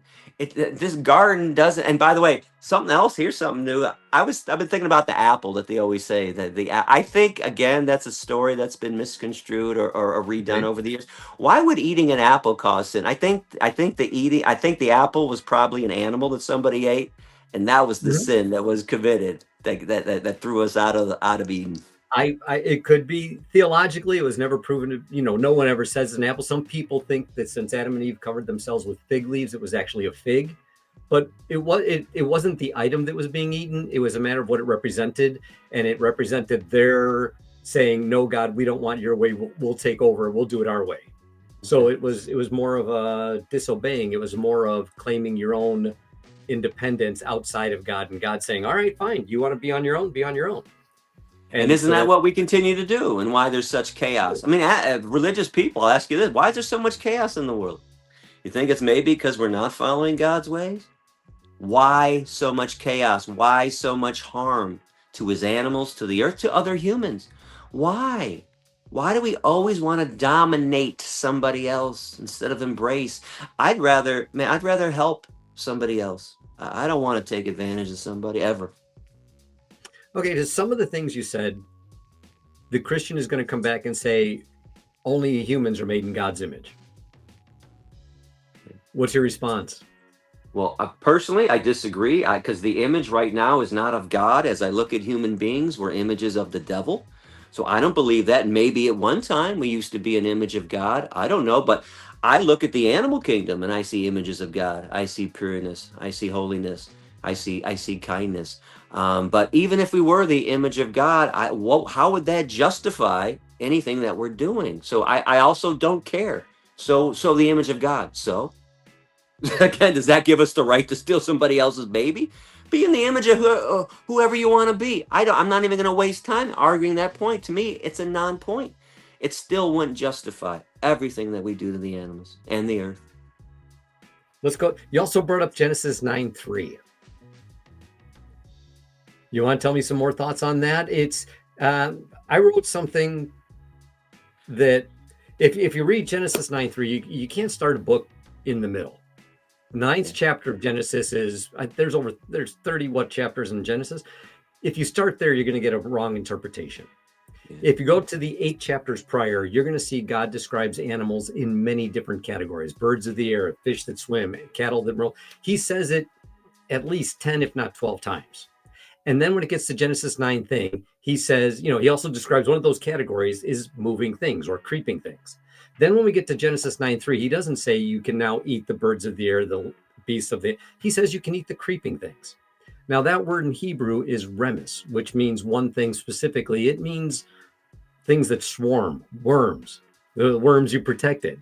And then it goes on to say you can't eat things with the blood in them. So at that time, the understanding is insects don't even have blood.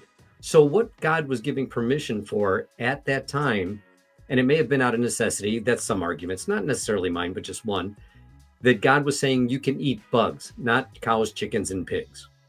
Have you thought of anything like that? Or what do you think of Genesis 9:3 in that light?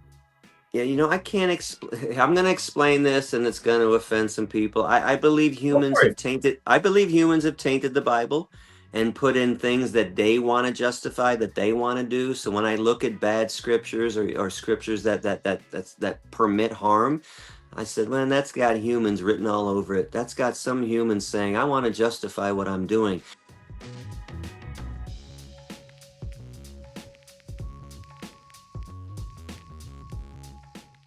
But here's another thought that I've never really said. I definitely haven't said it on a podcast.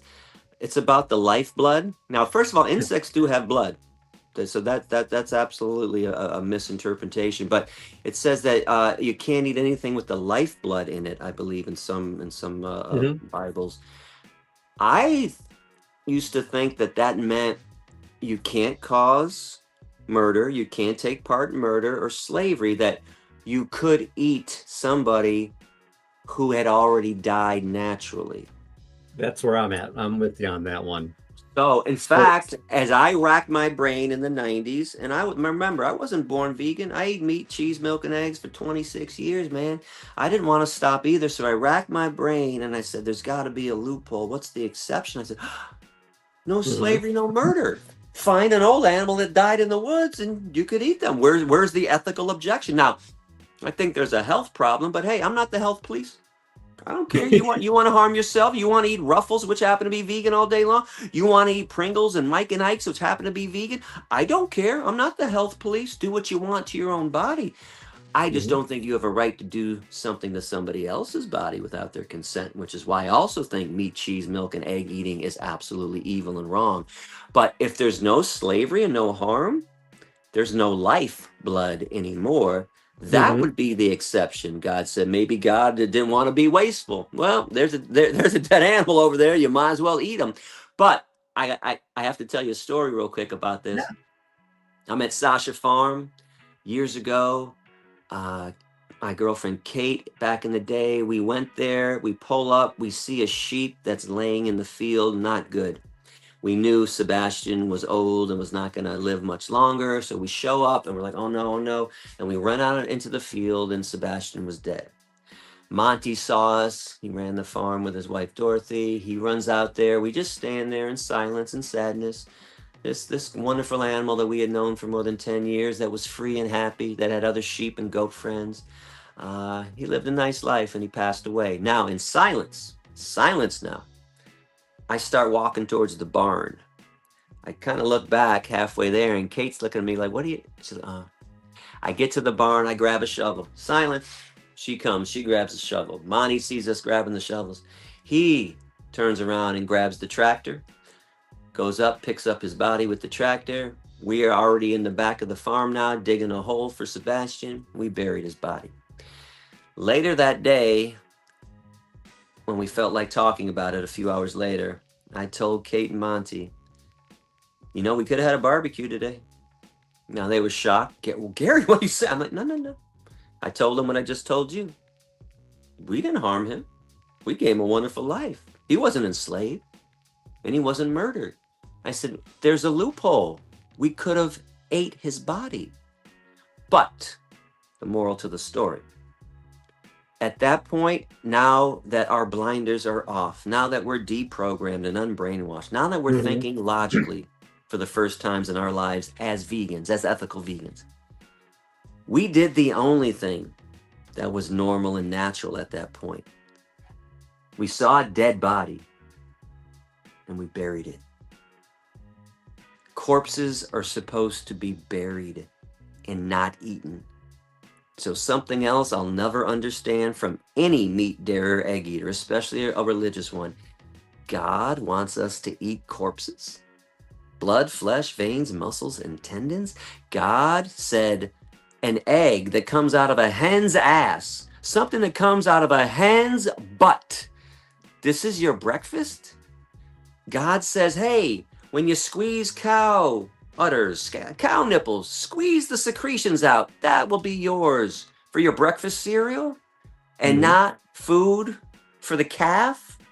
I don't understand how logic doesn't come into play. Why would God say eat a corpse, especially when in most cases, I want to be fair, you can get sick as a vegan, but in most cases, meat, cheese, milk, and eggs leads to all of our diseases. I'm supposed to believe God said, Eat meat, eat cheese, eat milk, eat eggs.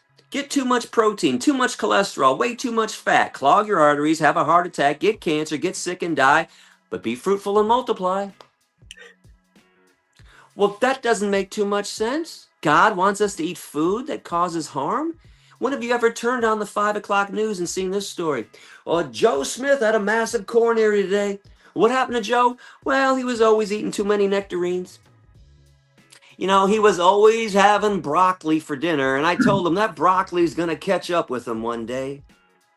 Who gets cancer or heart disease from eating broccoli and blueberries and raspberries and watermelons? Who gets sick from eating wholesome food? God certainly gave us wholesome food that gives us all the nutrients that the human body needs, gives us everything to maintain a healthy life, at least give us a shot. There are other things, stress, insomnia, chemicals in the environment, smoking cigarettes, drinking alcohol. So again, for the vegans out there, you're not going to be immune if you're taking part in other things that are causing harm. And sometimes there's a lot of luck. Okay, sometimes people get lucky doing bad things. How many people do you hear? My grandma smoked a pack of cigarettes every day till she was 97. Okay, you get Okay, they won the lucky. lottery. Well, right. Yeah, people hit the lottery all the time. People hit the Powerball all the time. You can get lucky in life for sure. And you could listen, I hope people are on the right side of luck and not on the wrong side of luck. But you want to give yourself the best chance. So I find it hard to believe that God would give us food that is full of so many toxins and bad things. But be fruitful and multiply, as it says in the Bible? Well, that doesn't make any sense to me anymore. A lot of things don't add up when the religious community wants to tell me that it's okay to oppress and harm and eat animals or wear their skin. We should rip somebody else's skin off and make clothing? What? How do we look at animals and think, let's make something out of their body? What devilish behavior? I don't get it. It doesn't make sense to me. It's really, and this has led to brain melt. You may have heard me say this on some other podcast. My brain Yep. has melted over the years. I don't even understand the arguments anymore. Okay, we're asking, don't rape somebody else, don't harm somebody else, don't steal somebody else's baby, don't kill somebody else, and people are fighting back. And they're coming back with, but dominion. But dominion though, God though, Jesus though, what? Stop it. Come on. I know you said it's difficult to reach religious people. I'm going to say Christians specifically because that's my jam. But They're reachable though.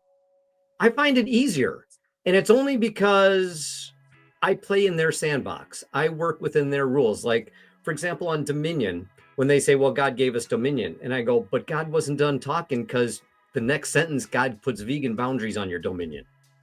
See, I didn't even argue the meaning of dominion. I'm just like, read the next sentence. And when the Bible was written, there was no chapter and verses. It was just one. It was a story. It was the way Moses was communicating the information.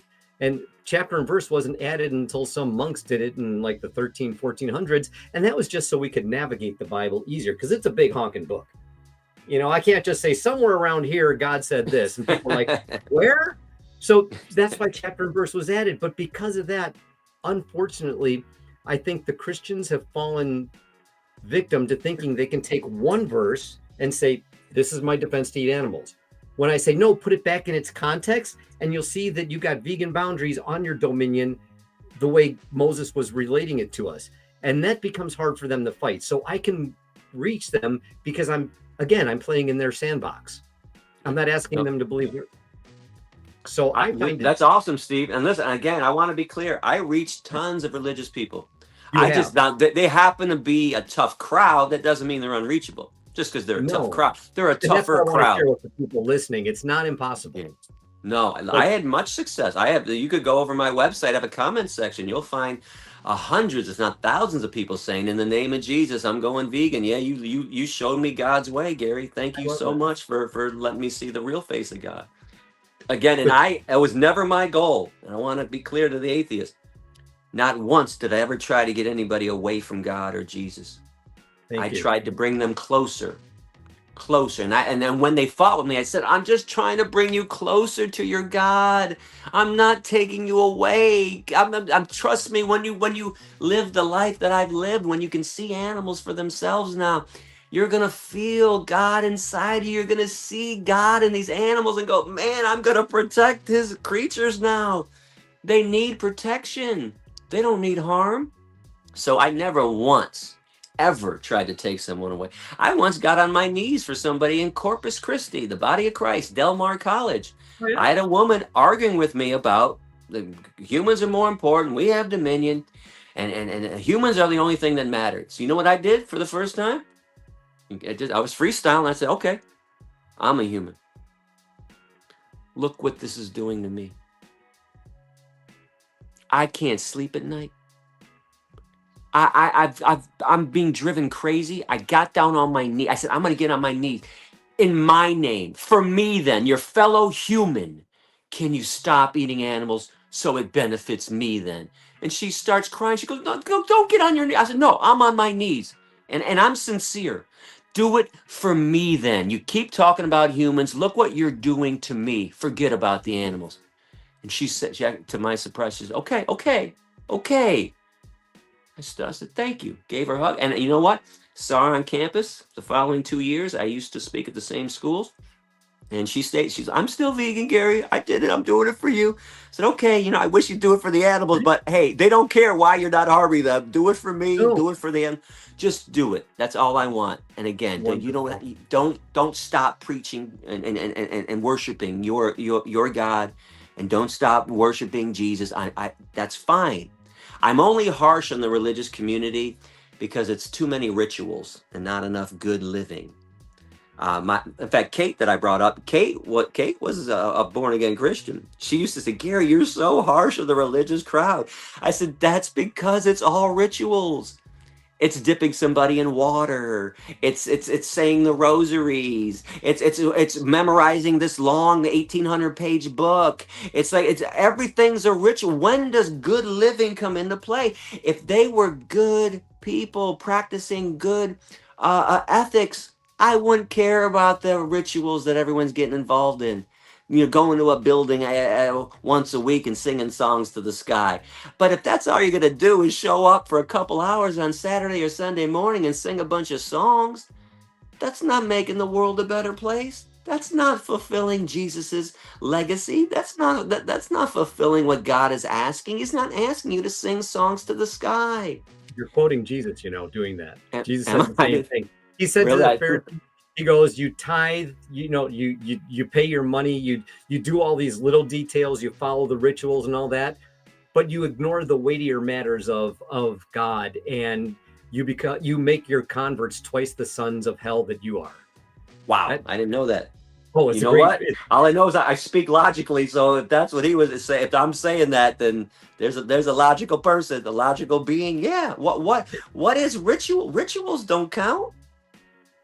How could a Christian? Okay, I'm going to defend the Christian here. I got to do that. They're doing it not because they think it's going to earn their salvation or make them a better person. They're doing it because, and I think they're wrong, but their heart is, I'm doing it because I want to serve God, which is admirable. Right. I just think you're missing the bigger point. So, you're swallowing a gnat, you're straining over a gnat, but you're swallowing a camel. You've heard that verse. So I think that's what the Christian is doing. And the Christian, again, wrong action of the right idea. The idea, the sentiment is there, but the action is not aligning with what they're serve God by protecting God's creations, caring for his earth. I feel that Christians are, I'm not trying to excuse the behavior. Evil is evil and it should be spoken out against. But I think that from birth, you're born into religious parents, and mom and dad, who you put all your trust in, they're your mom and dad. They say, this is the truth. This is the truth. Then they send you to school and say the teacher's in a position of authority. They're going to tell you the truth. And then you go by your aunts and uncles who give you all those great presents at Christmas times, and they tell you, they're all reaffirming this same view of God, which is based on so much lies. I mean, the image of God, if I'm made in God's image, when that verse is said in Genesis, the first chapter, all they knew about God prior was the 25 verses prior. And what did God do? He created things. He gave life. He made beauty. He made no suffering. He made it vegan. So if I'm going to be in God's image, why the heck are you telling me to destroy all those beautiful things God just made? It doesn't make sense. So God's image to me, but that's not what they're taught. They're taught God's image means you can be superior. And they're victims. They're victims to that instead of looking at the verse, opening up the Bible and go, that doesn't gel, brother. So, And doesn't it say the meek shall inherit the earth? What is meekly about what we're doing to the animal kingdom and the earth nothing. itself? Where it's the exact opposite. Again, it's usually opposite behavior, which is so maddening, which leads to brain melt. Whatever happened to walking humbly with your creator? Yeah. Humbly. Not I'm in charge. Kill him. Steal his baby. Steal her baby. Cut his beak off. Cut his horns off. What?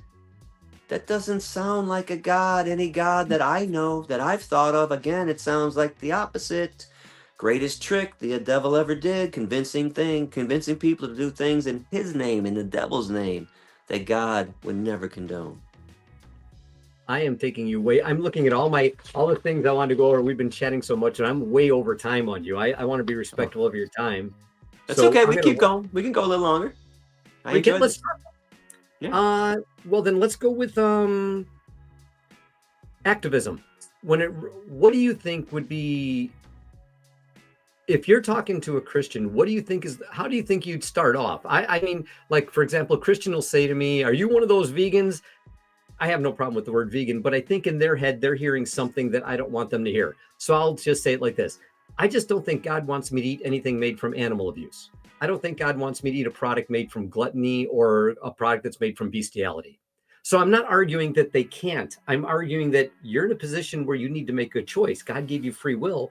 What's your choice? And that's usually my way of sucking them in. In other words, I introduce God into it. I introduce what they believe, which forces them then to go to scripture and say, well, God says bestiality is bad. God says gluttony is bad. God says, animal abuse is bad.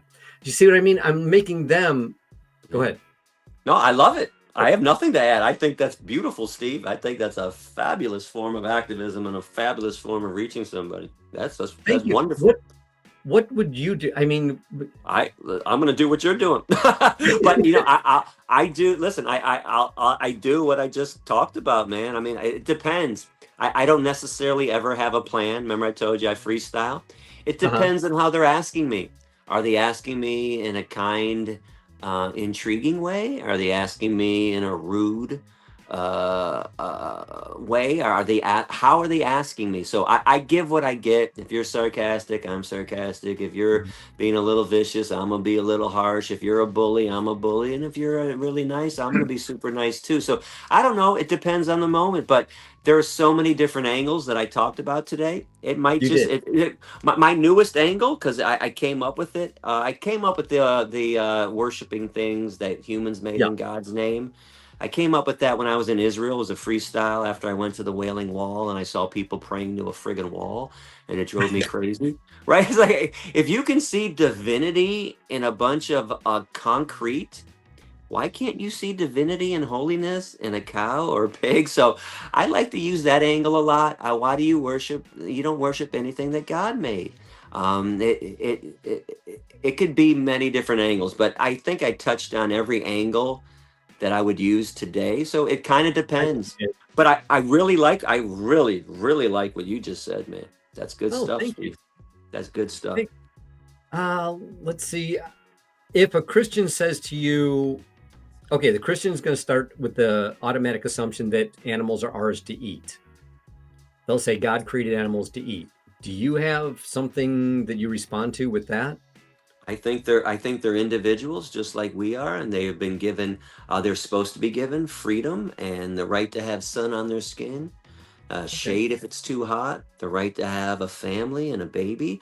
I mean, it says throughout the Bible that none of God's animals have been overlooked.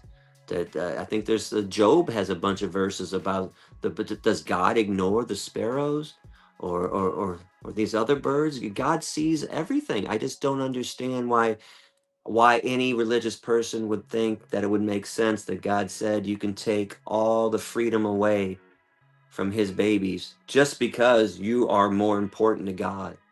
What does being more important have to do with being kind? I mean, there are a lot of unimportant people around the planet, and I wouldn't justify doing horrible things to them. Or there are a lot of people that aren't too bright. Does that mean that smart people get to harm and destroy somebody who's stupid? Does it mean that a mentally retarded person, a severely one, that we should take advantage of them? See, I see the kindness in humans because I see us going out of our way to help a severely mentally challenged person and take care of them. Why wouldn't we go out of our way to help animals, even though we have more capabilities, maybe more technological capabilities? So Mhm. it's still everything that I talked about. There's not much more that I'm going to add. I kind of emptied my whole tank on the whole on all the angles that I'm going to use with religious Gotcha. people. It just depends on the situation, what comes up in my head and how they're asking me and where they're leading me. Kind of depends on what they're going to keep saying after I say you worship everything that humans made in God's name. Now, what's their next move? Because I'm going to play a chess game. Then I'm going to go, well, wait a second. What about this? Mhm. Or what about this? Or somebody might go, okay, Gary, factory farms are evil. You're right. God wouldn't condone that. That's why I buy from free range. Well, then I might go Proverbs 12:10, right? The Mhm. kindest acts of the wicked are cruel. So I don't Mhm. care how kind you're being along the way. Are you still killing them? Are you still viewing them as property? So don't give me, oh, the better treatment makes it okay. It's not okay.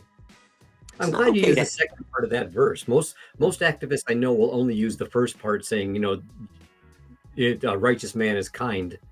Right. You know, No, uh, the second part I think is the most powerful. It's a great defense against the I only eat humane stuff it's, because you I think think it's more powerful than the first part too. That's what I would use. yeah, Yeah. your tender mercy of showing humanity is still cruel and wicked, and that's what that verse. Go ahead. Now I was going to say, I can tell you a story too. I have another story. I'll take it. New Jersey City University. Now, it Yeah. was a harsh story, but there was a point to it. And I know people say, oh, you might be taking it out of context, whatever. My point. So I used to have premonitions when I walked into a classroom. And one of them was I always knew how everybody was going to behave. I'd walk Uh-huh. into a class and I go, good, good, good, good, bad, good, good, on the fence, good, bad, good, good, good. And I'm telling you, I was 99.99% right. So I walk into the classroom. Now, I actually had a premonition that day, and I said, some woman is going to argue the Bible with me today. You better come up with something. I get in the class and I do my good bad, and I spot her. I'm like, it's going to be her. I see it. I see it somehow. I don't know how or why. So I get to Q&A. Sure enough, she brings up the Bible. And da da da. So I start telling her those good scriptures we talked about, Genesis 1:29, God's holy mountain. And she says, you're being biased, Gary. You're picking and choosing. Now, I said, well, wait a second. Okay, guilty is charged. Aren't you doing the same thing? She goes, no, I accept it all. I said, well, wait a second. I said Genesis 1:29. You came back with Genesis 9:3. I said Hosea 2:18, and you came back with whatever. So I said, we just went back and forth. And by the way, we can do this all day long. We can go back and forth and have a scriptural battle. I don't see why you're not admitting that you're guilty of the same thing I'm doing. And I pointed out, I don't know why you choose a violent scripture when you can have a peaceful one. So she says, Gary, you have to accept everything. I said, okay. Do you accept everything? Absolutely. I said, okay, can you tell me what 1 Timothy 2:12 says? Of course she can't. I said, I didn't think so. Do you mind if I tell everybody? It says women should be silent in front of men. They should sit and obey and be obedient. Shut up. Now, I did it intentionally because I knew she was going to say two things. And I said it 10 or 20 times.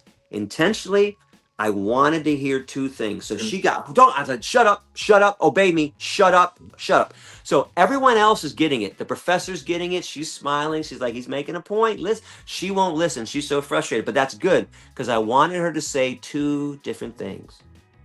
I knew she was going to say, that's different. And things change. So Mhm. after I said shut up for the 10th or 20th time, I backed off and let her scream, how dare you talk to me like that? Blah, blah, blah, blah, blah, blah, that's different. You can't talk to me that way. Things change. I said, okay, time out. I said, I don't think that scripture is accurate, by the way. I don't think any woman should have to be silent in front of a man and be obedient.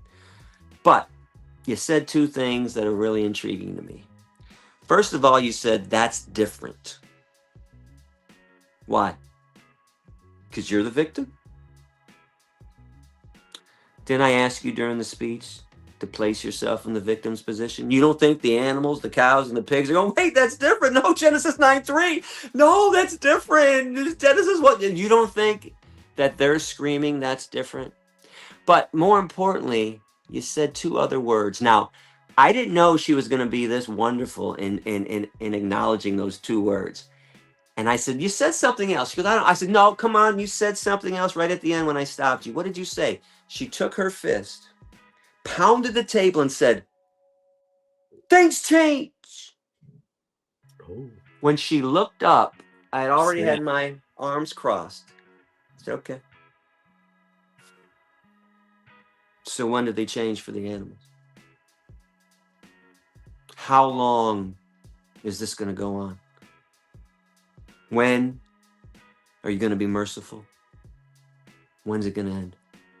Now, I don't have a great story that she ended up becoming enlightened. She didn't. She was defiant. But the rest of the class and the professor were all shaking their heads and you're like, I got what he said. So, yeah, that's different to all the Christians out there. When you say, oh, God says this, or that we can victimize, you don't think the victims are saying, no, that's different, or things change. We used to do a lot of horrible things in God's name, and good Christians over the eons ended up saying, no, this has to change. It has to We stop. can't have slavery anymore. We can't mistreat these human beings anymore and say God says it's okay. So I'll say the same thing. Things change. Why do we fight change? What would be how could the world be a worse place if we didn't have animal agriculture? How could the world be a worse place if we didn't steal the babies of animals? How could the world be a worse place if we got rid of houses of slaughter? Places that exist to cut the heads off of innocent beings and cut their bodies up into pieces? How could this be a bad thing that we said enough? Things change. Let's move on. Let's evolve. And then when I say evolve for my religious friends, it doesn't have to be evolution like the body is changing. You evolve your mind. You think differently. You think clearer. You make better decisions. You learn. You become wiser. What is wrong with learning and becoming wiser and realizing, even if I think I'm more important than a chicken, well, why do I have to make a chicken suffer? You can see the chicken doesn't like it. You can see the chicken wants to run away. You know, there's another phrase we call people chickens when they run away. Chickens are running away because we're going to harm them. And chickens They're are not brave. Some of them will stand up to you. right, but You come if near you its act nest, it's timidly, gonna like, if they act timidly, wouldn't you act timidly if someone was trying to kill you all the time?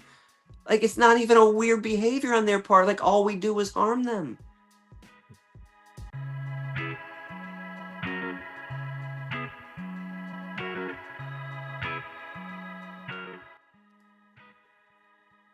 I like what you Dragon. said about with that lady and what the room did. And to the troops out there, the activists, if you don't think it let's say you're doing a cube, you're doing some, I'm doing a lecture, or I'm doing a debate.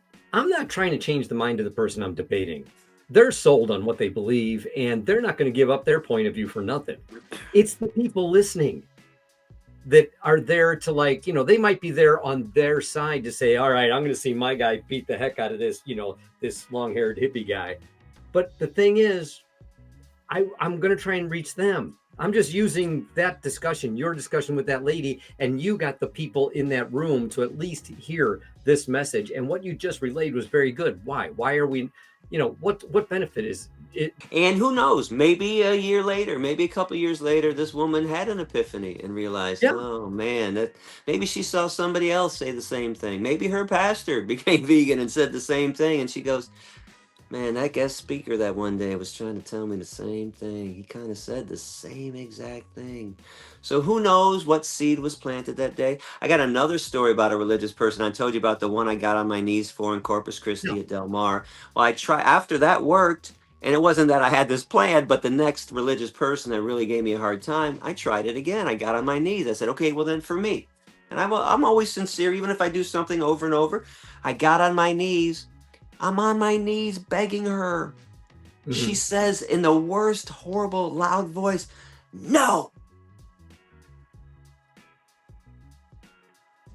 The only good thing about this story, another student was watching.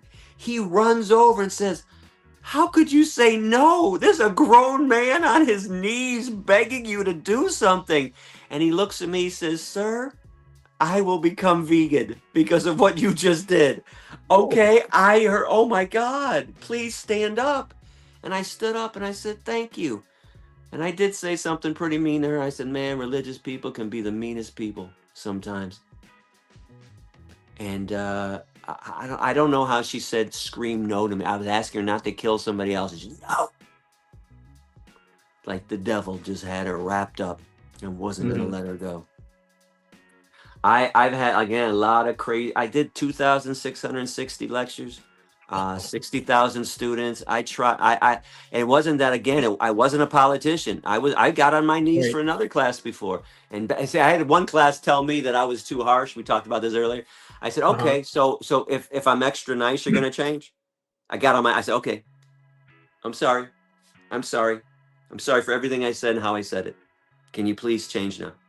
And they all said no. I'm like, why do you guys say that? I just want to prove my point that it didn't matter how I said it. You didn't have any intention of changing today. You didn't have an open mind today. You didn't give me a chance today and listen to my message. Don't give me that, oh, Gary's too harsh stuff. You don't care how nice somebody is, how harsh somebody is. You just want to dominate and destroy, and you just want to eat animal flesh. You're addicted. The devil's got you addicted to blood and flesh. And it's really a bizarre thing. Again, I'll say this again, that the whole defiance. I don't get the defiance with this. It's like they're 8-year-old kids being punished, and like their mom took the Xbox away and they're just going to throw a fit. Don't take my meat away. I'm going to eat more meat. I'm going to eat more meat for you. You know how many times? And listen, most of my classes were great. So I averaged 200 talks a year. I want to put this out there. Do you realize 180 to 185, I never had a divisive comment? It was beautiful.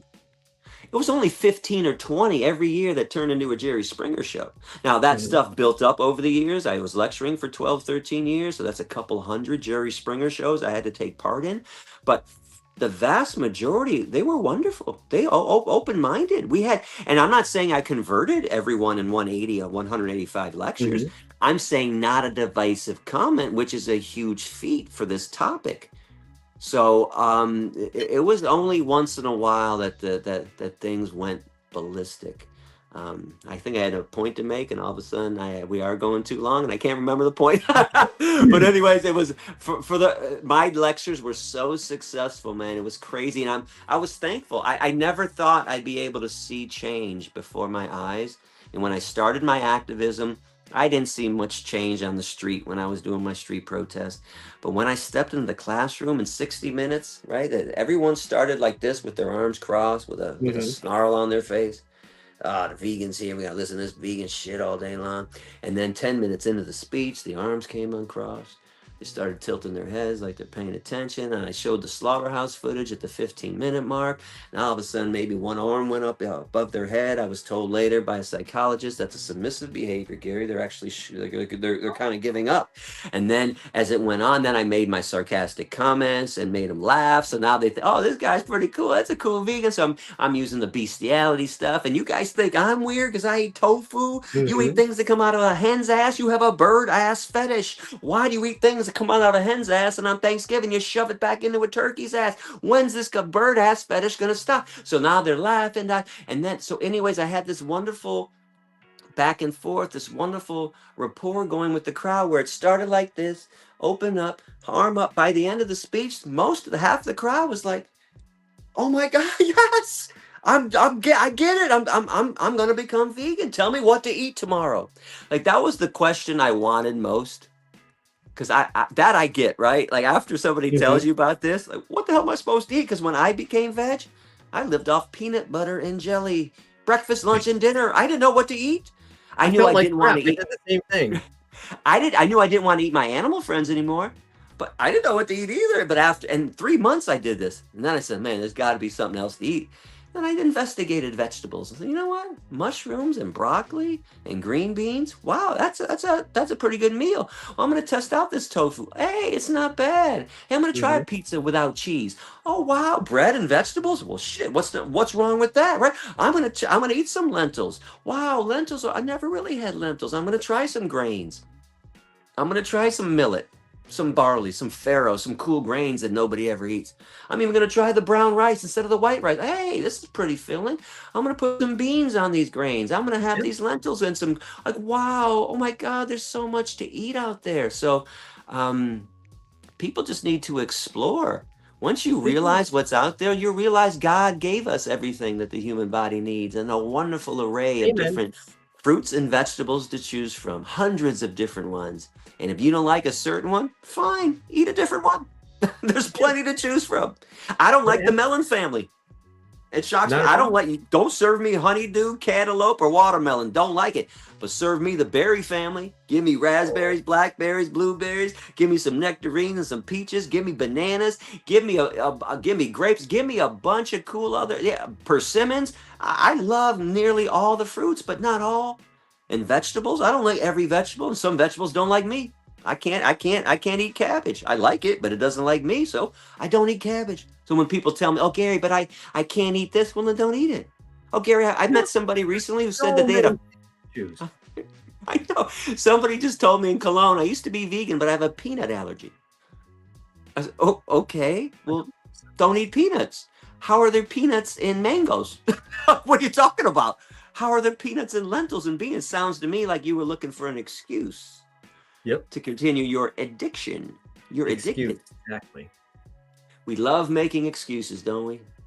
And again, I used to close nearly all my speeches with a phrase.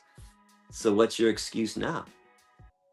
Because to me, I laid it all out during the speech. And to me, at the end, if you weren't going to change, you're just making up an excuse. You were supposed to go, man, he got rid of all my excuses. From everything, from God says it's okay, to where's my protein, to animals don't think and feel pain. I answered it all, because now what's your excuse now? And instead of making an excuse to kill and harm, why don't we make an excuse to love and care and do something good in God's name? I'll sum it up right there for all my religious people. Make an excuse to love in the name of God. In the name of Jesus, I'm going to be kind to animals today. Even if my God and my Jesus say that I'm more important than they are, I don't have to harm them. I'm going to look out for them. I'm going to make sure that they have a happy life. Or at least I'm not going to be responsible for their miserable lives. I'm going to change my ways. What would be so wrong with that? How could this be viewed as bad? Are you telling me when we get to the pearly gates and God looks at us and says that God's going to say, wait, you didn't eat my animals? Off to hell with you. Or you didn't eat my animals? Thank you for showing them some kindness, because they deserve it too. There's no reason that we ever had to harm them. Thank you. God would thank you for not harming his animals and his earth. One more time, tell everybody how to support SASHA Farms. Oh, SASHAFarm.org, SASHAFarm.org. You can go and make a donation. Go to the main page. Please give what you can. If it's only $5, okay. If it's $10, $50, $100, become a monthly donor, whatever you can give. This helps the animals, especially if you're vegan. Remember, the animals are only relying on the vegans right now, the ones at the sanctuaries. It's up to us. Now, I would like to see the meat, dairy, and egg eaters also make donations. At the very least, you should be like, for all the harm I'm causing, I'm going to send a couple $1,000. I'm going to tithe the animal sanctuary instead of the church this year. But that's not a reality, right?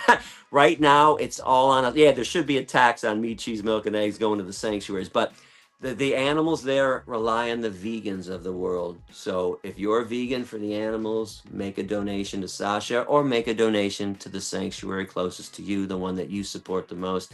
I don't care where it goes, which sanctuary, just give it to a sanctuary. They can use the help, and also give some time. Thank you, Gary, for your time. Thank you for what you do for the animals. I hope that this reaches a lot of people. I hope we do a lot for SASHA. And everybody out there, I hope you enjoyed this. Please leave some comments below, like, subscribe, do all those things you're supposed to do, and check out all the stuff that Gary's posting, because having him on social media is so much more fun after a 10-year dry spell. But that's it. I'm out. Say goodbye, Gary. Peace out, everybody. Love in the name of God. Please love. Amen.